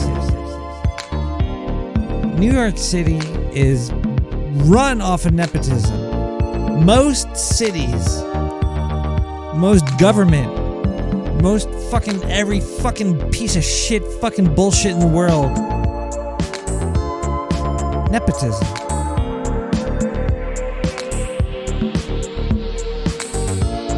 It's not racism, it's not sexism, it's nepotism is the problem. Hey, you know, I've been the governor of here. I've been the governor of this fucking shithole for my entire life. Oh, yeah, you're my nephew or my son or my daughter or my niece or I know you. You're my family.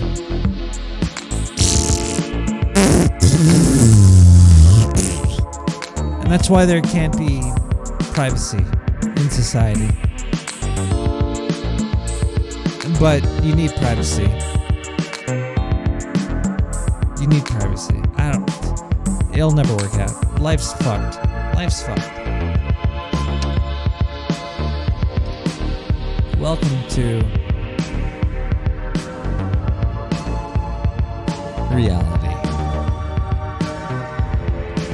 Pap Blue Ribbon!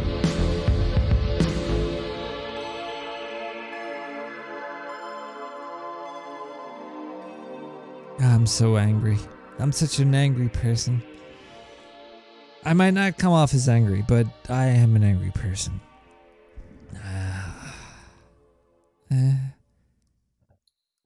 Oh, welcome back to Nick the Rat Radio. Episode 236. We got more Zindu. I'll check it out in a second.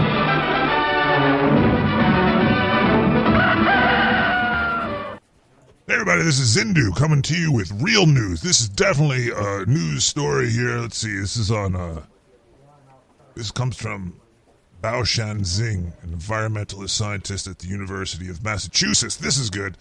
Along with collaborators at Shandong University, China. Oh crap, Chinese news. Alright, here we go, let's see. Nanoplastics are finding their way into plants, and it's causing plants to be shorter and less nutritious. They did a little study.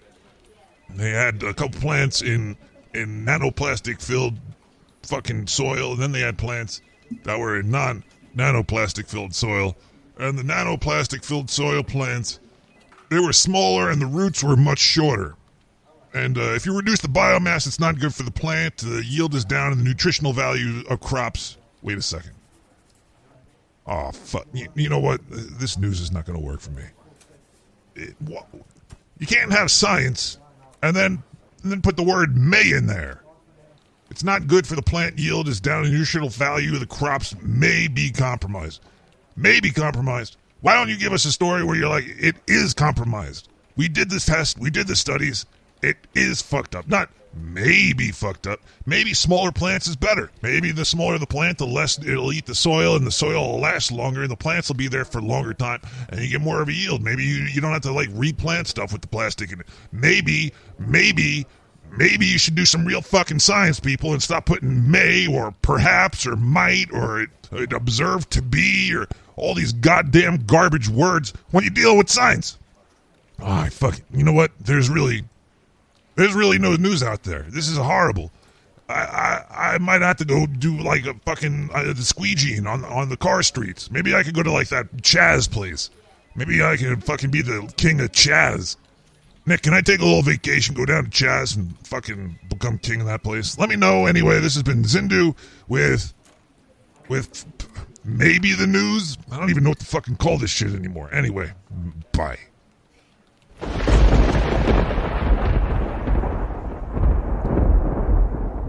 There's the universal consciousness. And I'm very angry about my bosses at the MSP were fucking pieces of shit. My bosses at the retail were fucking pieces of shit. My current bosses are they're not pieces of shit currently. Luckily, I'm living in a life where my bosses currently are, well, one of the, okay. A boss could have a company, and a company is going to need managers. Thankfully, the place that I work in, I like my boss. The managers at the place that I work in,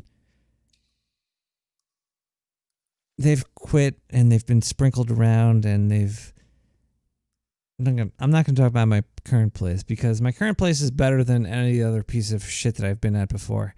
They've all been garbage before. Currently, I'm decently satisfied with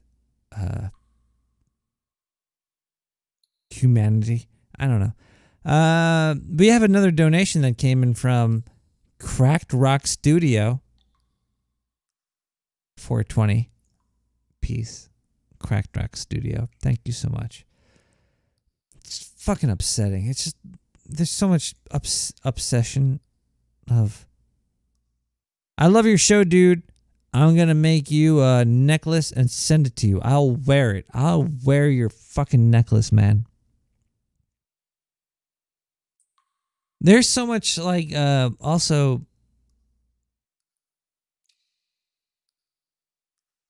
shame of persona. There's persona shaming. Persona shaming is such bullshit.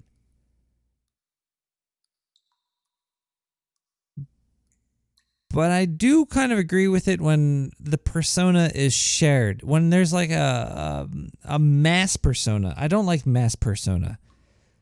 Singular persona shaming, I'm against. But mass persona, like say, take something popular. And say you do it unironically. An unironic popular persona, I think, needs to be shamed. I'm trying to think of something. I'm sure you could replace my words with a thought. An unironic popular persona is bullshit. We have a phone call coming in. Let's see what we got here going on here. Let's see. Maybe we could talk to somebody. Let's see what's Hello, caller. We're talking about like a fake persona, like. No, I'm talking about a. Well, all personas are sort of fake.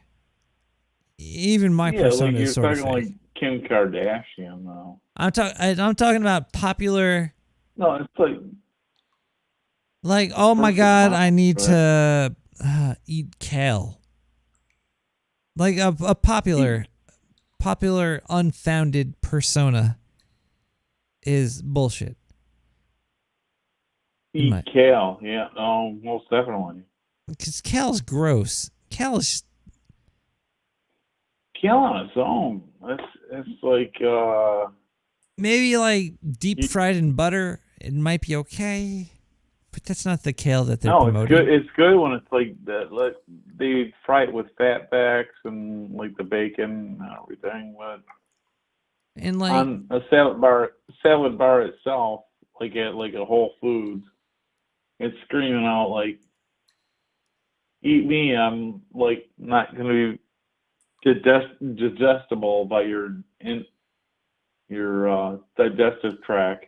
Okay, know, I can make whatsoever. another point about a bullshit persona that is popular today and kind of find the beauty within it. Fortnite. Fortnite is a chunk of bullshit. But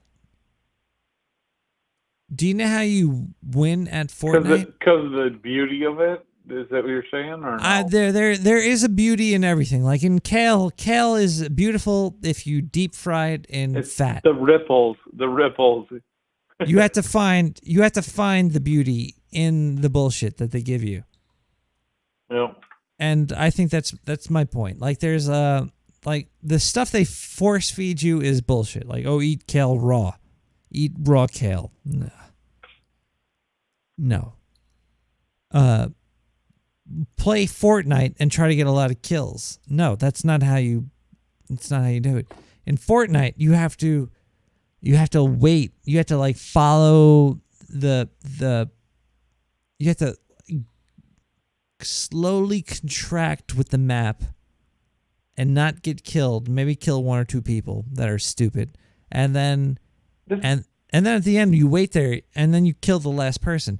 There is a beauty in all the bullshit. There's a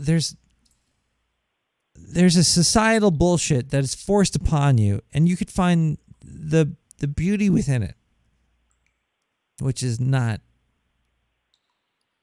That's part of this stupidio, like Fortnite. It's like cower in the corner till like somebody comes to shoot you.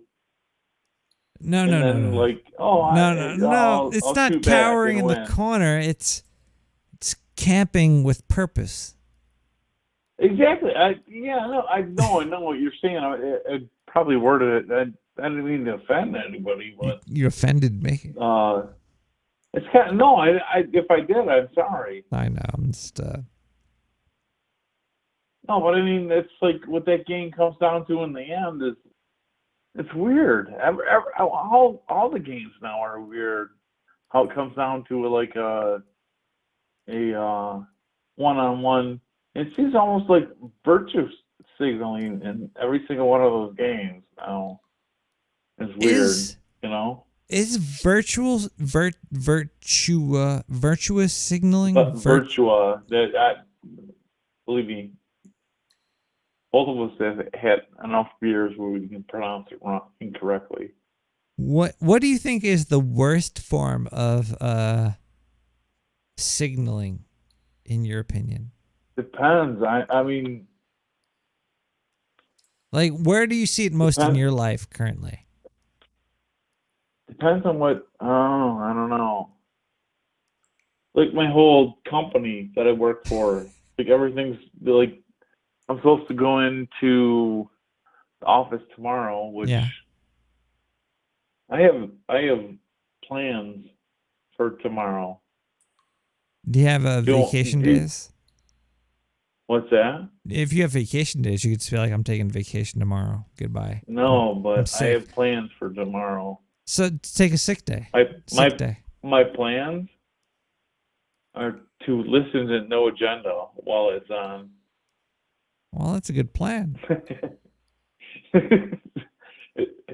And my owners don't know anything more than I'm going to be done during those hours because they have something to do. So, but that's kind of a localized issue you're suffering from. Is there a No. I mean, and that's why I like identify with like Senator Bemro so much.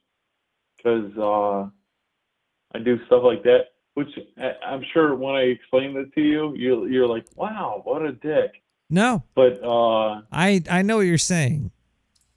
Yeah, no. So, but I also see that there's ways around what you're saying too. No, I do still anything that's important, I'll address it while it's happening during the show. But it's got to be something like this, like, hey, we're going to lose money. You know, I can gauge that from when. Are you going to lose money if you took off tomorrow? Do you think your company would lose money if you took off tomorrow? If we have jobs that are shipping tomorrow, yeah. Really? Most definitely. Oh, You don't have your job set up to the point where you could just not do anything ever again and make money forever? not with the software we use. So it's something that you gotta like export out the information on your own. It's like I can't automate it, you know. I met an automator. I worked at a newspaper once, as a summer job, and I was doing InDesign work, and we would take articles and pictures and put them into the InDesign to make a newspaper. And one year we hired somebody that said we could do all of your work in the click of a button. Oh yeah, they're full of shit. And I was like, you're going to get fired real quick. And he did. And I was like, this person, I really wish I knew where they were today, because they were smart as shit. They were able to take everything we were doing over a 12-hour span and combine it into a button click. They're like, well, we could just do this in a button click. And I was like, you're dangerous and I love you and you're gone. And he was gone. They fired him really quick. Oh, really? Oh, yeah. Because he made my boss's job not worth it. Obsolete. He obsoleted my boss's job with his knowledge. And I saw it, and it happened, and he disappeared. Oh, yeah, almost definitely. And I drove him home because I had to drive to Muncie, New York, which is like 2 hours away from where I am right now. I had a car at the time. I don't drive anymore because I fucking hate driving. But in the car ride home, I was like, dude, you're going to make it very far in the world. But this job, you're going to get fired from. And he did. But I wonder where he is now. He's probably fucking making 5 times as much money as I'm making right now. He fucking... And he doesn't have to do anything. He just click a button. He knows what he's doing. Perhaps, yeah. Or he's just getting... Or he might just be in the fucking grindhouse and getting shit on constantly because people don't like that he knows what he's doing. And that's why life sucks. Because when there's somebody that knows what they're doing, we shit on them. We shit on people that know what they're doing because most definitely. It makes people's lives too easy. And we need to make life hard to make a reason to have a job. Or something. I'm fully engulfed in like the automotive manufacturing industry that's around here. If you met somebody that could do your job at the click of a button, how would you feel about them? I'd be kind of like amazed. I mean, You would there's be. other guys at other companies that I know that could do my job, but In a click of a button. they're never going to leave there. They're never going to go. Well, yeah, because No. they found a way to make it seem like their job is hard. Also, these people that do it well fucking lie beyond belief. They're like, well, I got to do A, B, C, most D, definitely. A, F, G, A, B, D, E, D, B, Q. And no, they are just fucking beep, my job is done, bye. And they're making so much money off of definitely. that beep because they know what they're doing and they make people's jobs obsolete, but life is so fucked on money levels of fuckedness. So before this, Robots are embedded. I You used to can't do get rid of them. websites for people. Yeah. And I had a partner. you probably had to press a button to make a website because there's no reason to fucking make websites for people because that's fucking bullshit. No, not really. Back then, it was all front page if you're doing that. But Dreamweaver is what everything was done in. So you had to pay for Dreamweaver to get any kind of functionality on the internet. You know what I'm saying? I made Like, my if you website just- with text editor because I understand what you're saying. And that's if you didn't do it in Dreamweaver, it looks like your 12-year-old kid did it. Like, you know, like sorry ass website.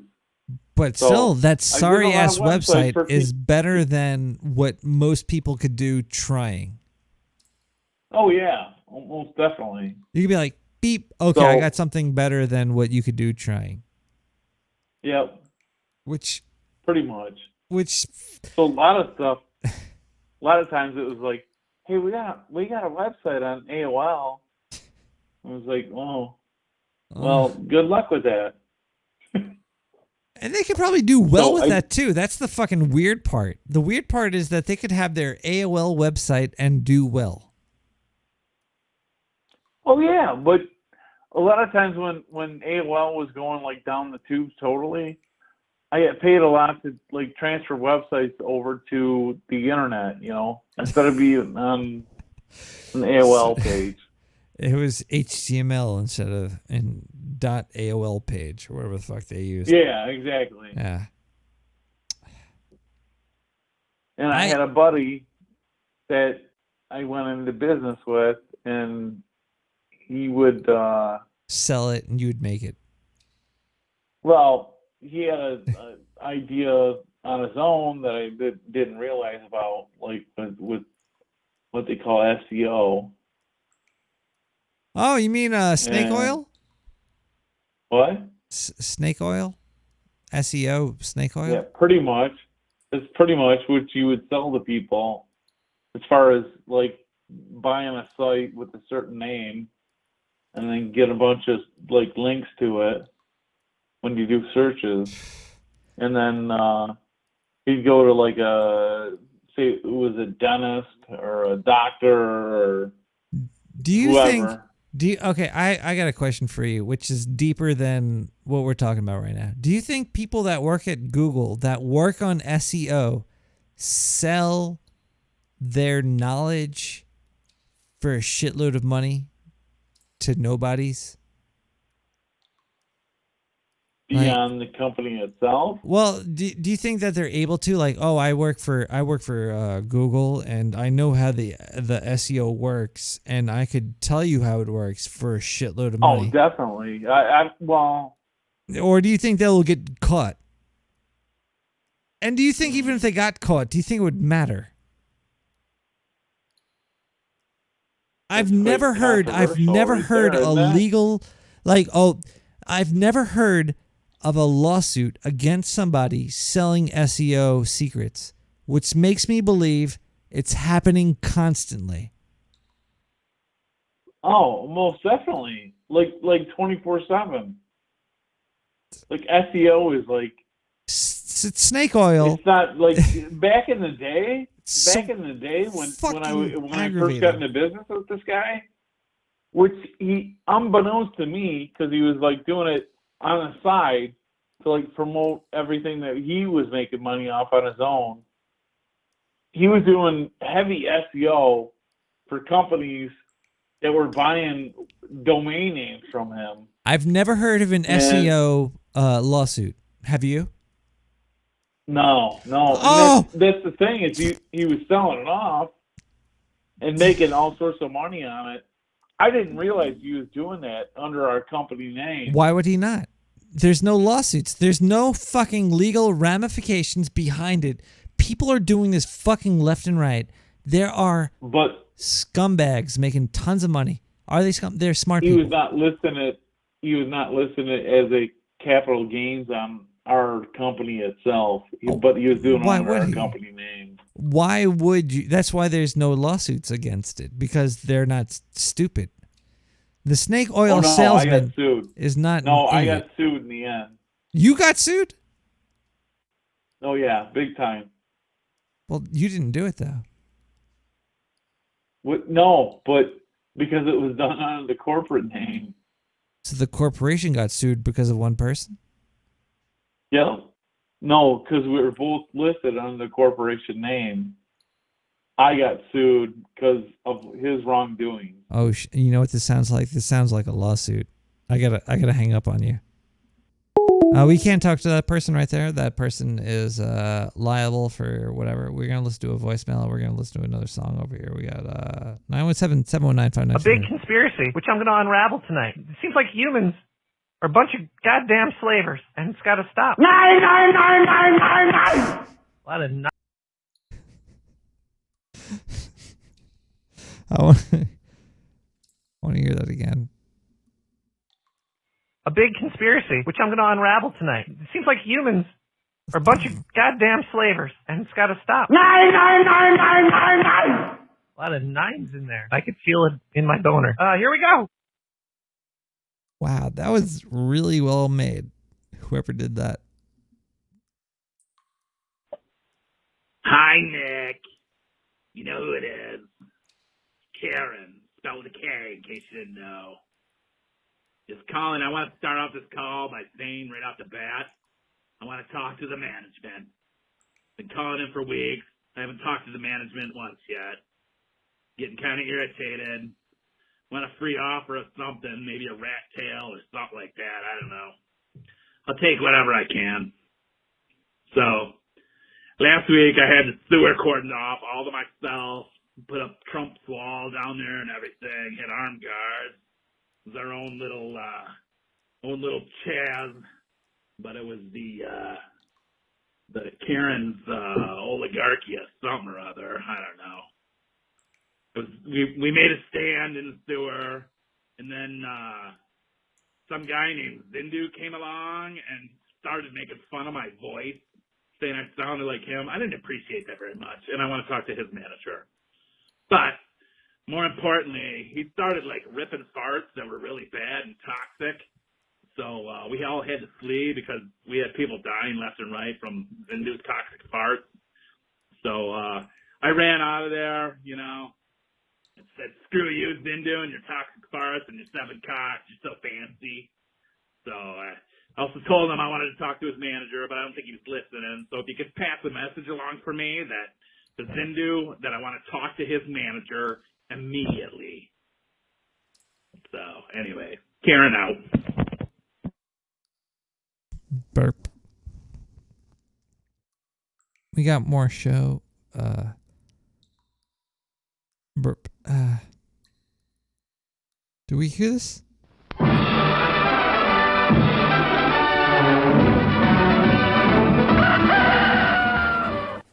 Hey everybody, this is Zindu coming to you with real news. This is definitely a news story here. Let's see, this is on, this comes from Bao Shanxing, an environmentalist scientist at the University of Massachusetts. This is good. Along with collaborators at Shandong University, China. Oh crap, Chinese news. Alright, here we go, let's see. Nanoplastics are finding their way into plants, and it's causing plants to be shorter and less nutritious. They did a little study. They had a couple plants in nanoplastic-filled fucking soil, and then they had plants that were in non-nanoplastic-filled soil. And the nanoplastic-filled soil plants, they were smaller and the roots were much shorter. And if you reduce the biomass, it's not good for the plant. The yield is down and the nutritional value of crops... Wait a second. Oh, fuck. You know what? This news is not going to work for me. You can't have science and then put the word may in there. It's not good for the plant yield is down. The nutritional value of the crops may be compromised. May be compromised. Why don't you give us a story where you're like, it is compromised? We did this test. We did the studies. It is fucked up. Not maybe fucked up. Maybe smaller plants is better. Maybe the smaller the plant, the less it'll eat the soil, and the soil will last longer, and the plants will be there for a longer time, and you get more of a yield. Maybe you don't have to like replant stuff with the plastic in it. Maybe you should do some real fucking science, people, and stop putting may or perhaps or might or it observed to be or all these goddamn garbage words when you deal with science. Oh, fuck it. You know what? There's really no news out there. This is horrible. I might have to go do like a fucking the squeegeeing on the car streets. Maybe I could go to like that Chaz place. Maybe I can fucking be the king of Chaz. Nick, can I take a little vacation, go down to Chaz and fucking become king of that place? Let me know. Anyway, this has been Zindu with maybe the news. I don't even know what to fucking call this shit anymore. Anyway, bye.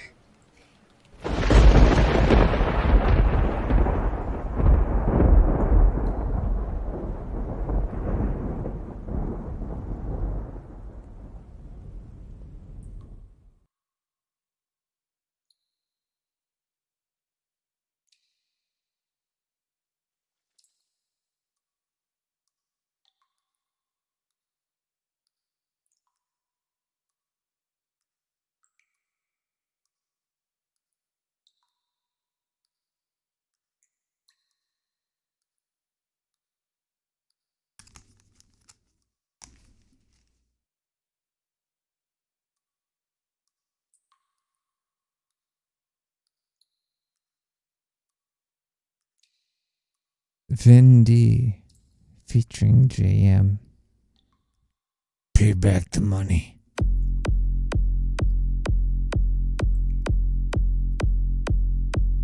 We're getting close.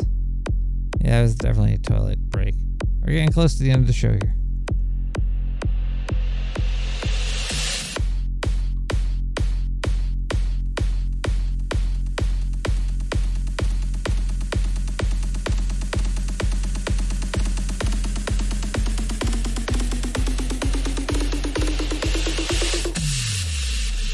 The Honorable Malema. Thanks, Honorable Speaker and President. Mr. President, we are asking this question precisely because you have not provided the answer. Because you firstly failed to meet the 14 days of the public protector. And secondly, when you responded, you are telling us of the Minister of Police who must still decide who must pay. And in our view, the report of the public protector supersedes any other form of report which you might be expecting somewhere else. So the question we're asking today, and we are not going to leave here before we get an answer. When are you paying the money? Hello? Not sure if I dialed the right number or not. Calling the complaint line for New York about filing complaints. When are you paying the money?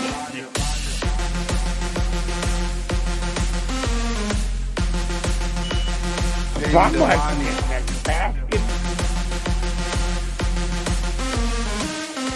Someone's asking for a basket. When are you paying the I've money? seen the crazy shit.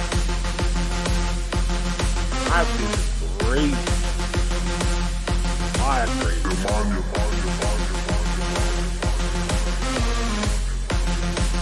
And start.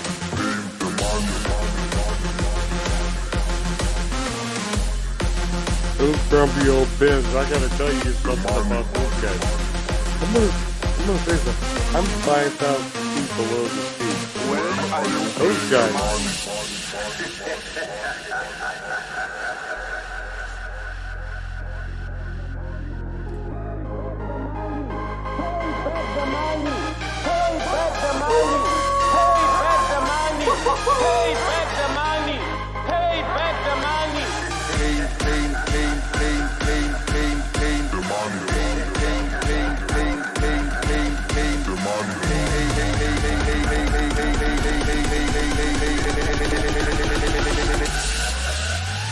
When are you paying the money?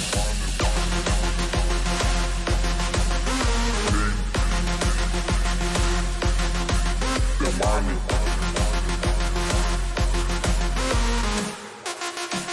When are you paying the money? Hey, motherfucker. The money. You're a badass motherfucker. The money. I want to touch that. The money.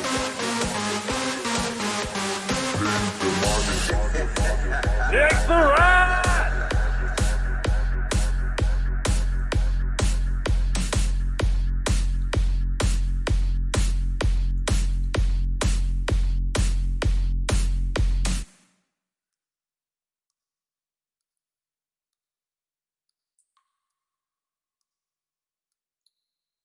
Hi, everybody.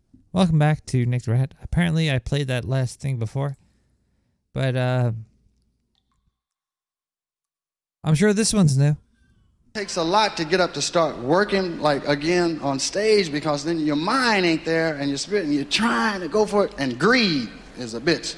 Greed said, go ahead, do it. They offer you so much money and you're greedy, and then your humanity is larger than anything, right? It's like, but you're not like that. You don't want to rip people on. You're trying to do the best. And you go out there and you make an ass of yourself and embarrass your friends, and hold your dick. My greed does not exceed my self-respect, right? My greed is good, though. Greed is running a close motherfucking second. Greed is up there when I'm asleep. Greed is working on the self-respect. I'm like, say, why don't you just do it for a little more? I want to do the more. No, but I do a lot of shit now that I never did when I didn't have money. I didn't have the problems that I have now, like watching motherfuckers count it.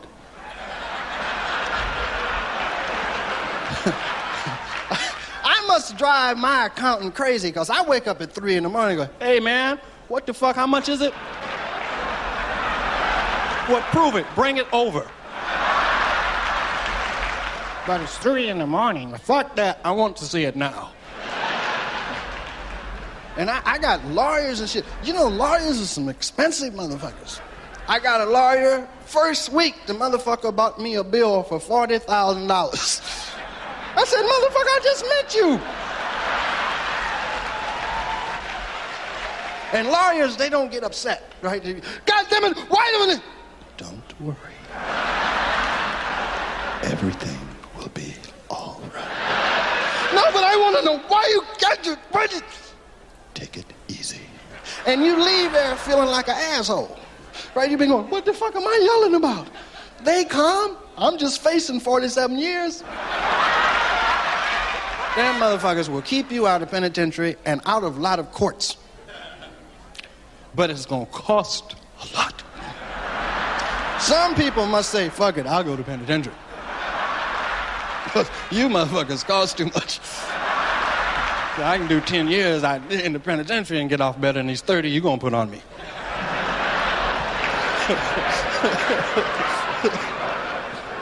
I met some lawyers, right? I had a guy I'm suing. It's a black attorney was my brother, right on. He was beautiful, my brother.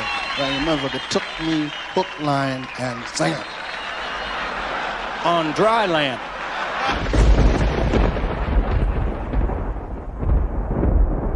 Wow. Richard Pryor, I miss you. Looking at the donations, I got a 3033. Holy moly, kabrachmashmoly. M.A. May the abundant magic of 3 weave itself throughout every aspect of your life and flourish within all of your dark, damp dwellings, wherever you go and are, for all your souls' lives. The dude abides. Live long and prosper. Love you, Nick the Rat. That mixed in so many different aspects of everything that's fucking awesome.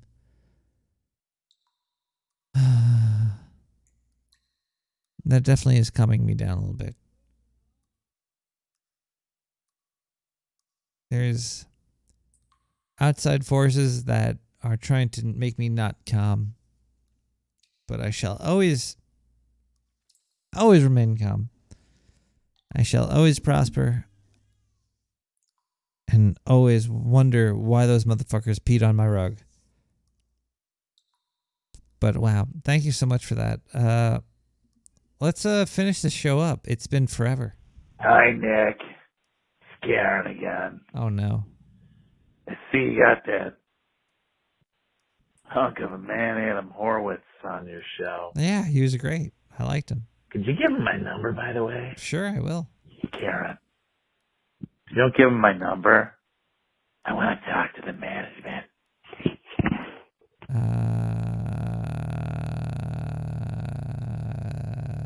No.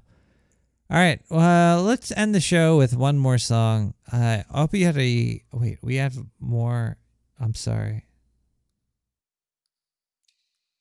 We have more Zindu.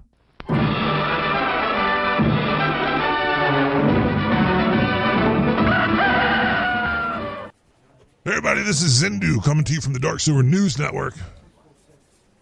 Maybe I should take the news part out of there. There is no news. What are we going to be doing here? Let's see. What did I write up here? We could do horoscopes. Here we go. You know what? This is going to be a rough one. I don't know if I could justify doing this for a paycheck.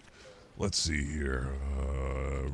I pretty much just played Scrabble and grabbed some letters out of a bag and put it all together and then combined all this. But I don't really want to go through all of these one by one. There's like 12 fucking horoscopes I have to read. That's going to be a lot longer than a couple minutes. And I only have a couple minutes to record this. So, I already ate up like one whole minute recording when I just recorded. This is a fucking nightmare, people. You ever try to like justify your job to somebody and you're grasping at straws, but basically the person you're talking to, they don't really give a fuck either. They just want to make sure that you're an obedient slave to them and that you could still make a complete sentence and you show up to work on time. That's what basically the job market is. Show up on time and be a slave. Be a happy slave. Don't complain. And maybe shower and bathe and be able to form a sentence. If you could accomplish all of those factors together, you'll have a job for a real long time. And basically that's what I've been doing. I've been showering once a month, and I've been showing up all the time, I think. Well, maybe not for the past 5 months or whatever it's been now, because there's been no goddamn news. But anyway, let's do the daily horoscopes. We're going to do a master horoscope. Yes, that's what I'll call it. If you're Aries, Taurus, Gemini, Cancer, Leo, Virgo, Libra, Scorpio, Sagittarius, Capricorn, Aquarius, or Pisces, this one's for you. Today is going to be a nice day. You're alive, for fuck's sake. Look up into the sky and realize that you're microscopic and you don't matter. And then look at it the other way. Look at the insides. How you only have effect of the area around you and how much effect you can have and feel powerful. And if you feel too powerful, zoom out again. And if you feel too little power, zoom back in. Keep doing that back and forth until you cream in your pants or something. Anyway, I hope that was helpful for you. And if it wasn't, you could write Nick at nicktherat.com and call him an asshole. No. This has been Zindu with your master horoscope. Zindu, you're a we'll piece be back of shit. You're later a piece of shit, with Zindu. more something. Fuck. Zindu's a piece of shit. Okay, look. Show. What hour are we at here? We're in hour 4. This is a 4-hour long show. I hope you enjoyed the interview with Andrew Horowitz. He's a great guy, I think. I think he is, if you have money and you want to invest, I'd like to give him some money of my own. Money as a concept is weird. Your boss as a concept is weird too. Make sure you're working for somebody who doesn't seem like a total asshole. If your company has more than 5 people,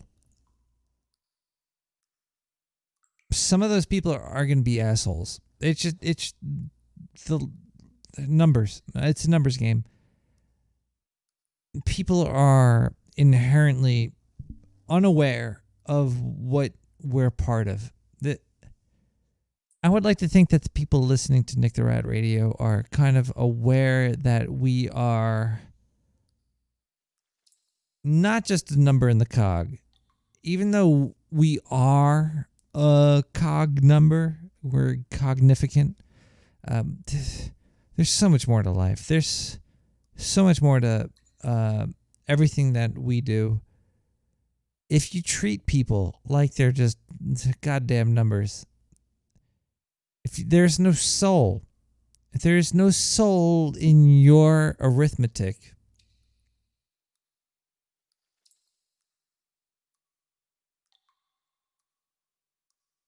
we're fucked. I hope you learned something, as Louis Rossman would say, this week. I hope you come away from this whole show with entertainment or a feeling or enjoyment or a camaraderie or a connection. I hope you come away from this show feeling a connection to at least somebody else that was on the show about beating up some fucking wild hog in the middle of the fucking desert because they're being an asshole, or a boss that's an asshole, or a company that's an asshole, or a job that sucks, or money that's needed, or just a camaraderie somewhere. God damn, I need to shave. All right, we'll be back next week with more Nick the Rat Radio. Thank you for tuning in. I hope you have a good time. War is peace. Peace is war. And that's what the overlords want you to believe. You're a cog in the wheel, and you're cognificant. I like that saying there. Thank you, Quirkus. Even thank you, Foo. Foo is a little bit of an asshole, but he stuck it through. And if you're going to stick it through, even if you're being a jerk to whoever, then, you know, yeah, I like you, Foo. You're an asshole. Gene Witch, you're an asshole. Nick the Rat, you're an asshole. And actually, I am a big piece of shit. I'm an asshole. It's hard not to be. It's very hard to be. Ah, fuck. You know what? Fuck all of you. Have a great fucking weekend. Have a great week. We'll see you next week with Nick the Rat Radio. Let's listen to Brad Urber with Money. We'll be back soon. Better to have a short life. Ducky, that is you're not an right asshole. doing, than a long life spent in a miserable way. Quirkus, neither are you. I'd rather die young and live than live old and regret. Gene, I'd rather recruit interest in what I'm interested in. I'd rather venture into an adventure than to treasure what my pension is. I pay attention to my debt. This is more than a job. More than a profession, more than a hobby, more than a minor obsession. I'm obsessed.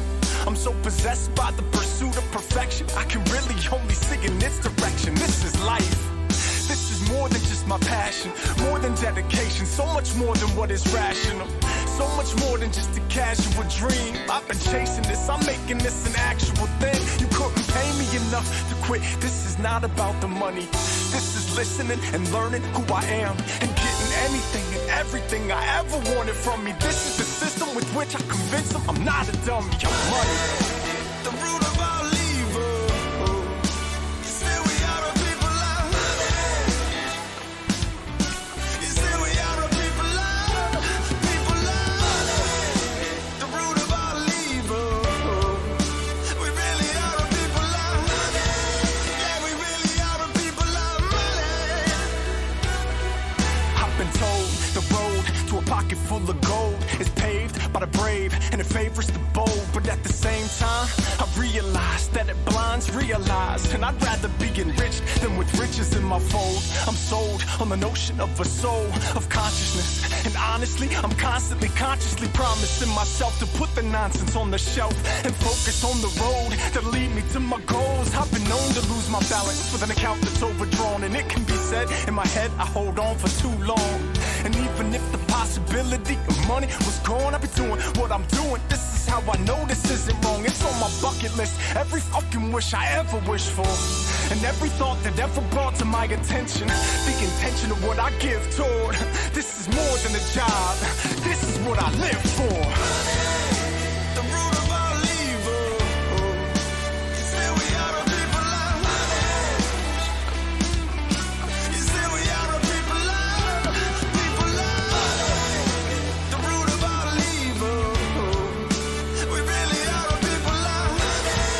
Yeah, we really are a people of money.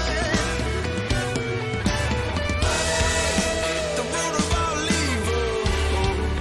Still we are a people of money. Still we are a people of money. The root of all evil. We really are a people of money. Yeah, we really are a people of money. Therefore, it's so important to consider this question. What do I desire?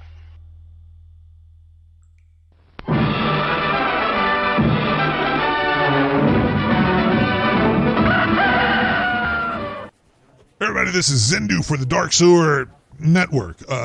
We have love tips. Love tips for you. Yeah, I could do that. Why the fuck not? If you're out there and you're looking for love, you could take advice from me. I'm from Planet Oaktar, and it's really hard to get laid out there. There's only one mate per about 100 lovers. So a lot of the time, you gotta touch your 7 penises yourself. Now, love tip number 1 is to not touch your penises, okay? Or any of your genitalia. Kind of like let that build up. The more you build up the frustration of not climaxing, the more you'll want to get out there and mingle with people. And maybe touch them inappropriately. Okay, you know what? No, scratch that. You might want to touch yourself a little bit so you're not like a rapist going around like Harvey Weinsteining it up, because maybe he couldn't see his penis, and that was the whole problem. He was a little overweight. He could have used my calorie deficit news article earlier. He would have lost it. He would have seen his penis. He could have touched it himself and not have molested all of those people. But another love tip hot from the sewer is just listen. It's good to be a listener. You have to put something out there, be like, hi, how are you? And then let the other person talk, even if you don't want to hear it and it's boring and monotonous and you just want to shoot yourself in the head. Sometimes if you want to dip that stick or fill that hole, you have to let the opposite person, talk to you a little bit. But maybe even listening to these people, you'll realize that you'd rather be locked up in the sewer by yourself, watching Disney movies while you just clip your toenails or something. So that might be more beneficial for you than pretending to like somebody's company in hopes that you could get your jollies off. I hope this was a helpful love tip for you, because fuck this shit. Anyway, this is Zindu. I hope you had a great week. I heard that interview with Andrew Horowitz and Nick. He did a pretty good job out there. If anybody else out there wants to get interviewed or knows somebody that could be interviewed by Nick, we want some famous people. Like who's that Darren O guy? Maybe he could do Darren O. He's pretty famous. He gets all of his art selected more than Nick does. Shit, I'm gonna get fired. I'll be back next week. I hope you all had a great week. I hope you're all alive and kicking, and I hope next week is even better than this one for all of you fucking losers out there. I'm gonna have to look for a new job. Bye.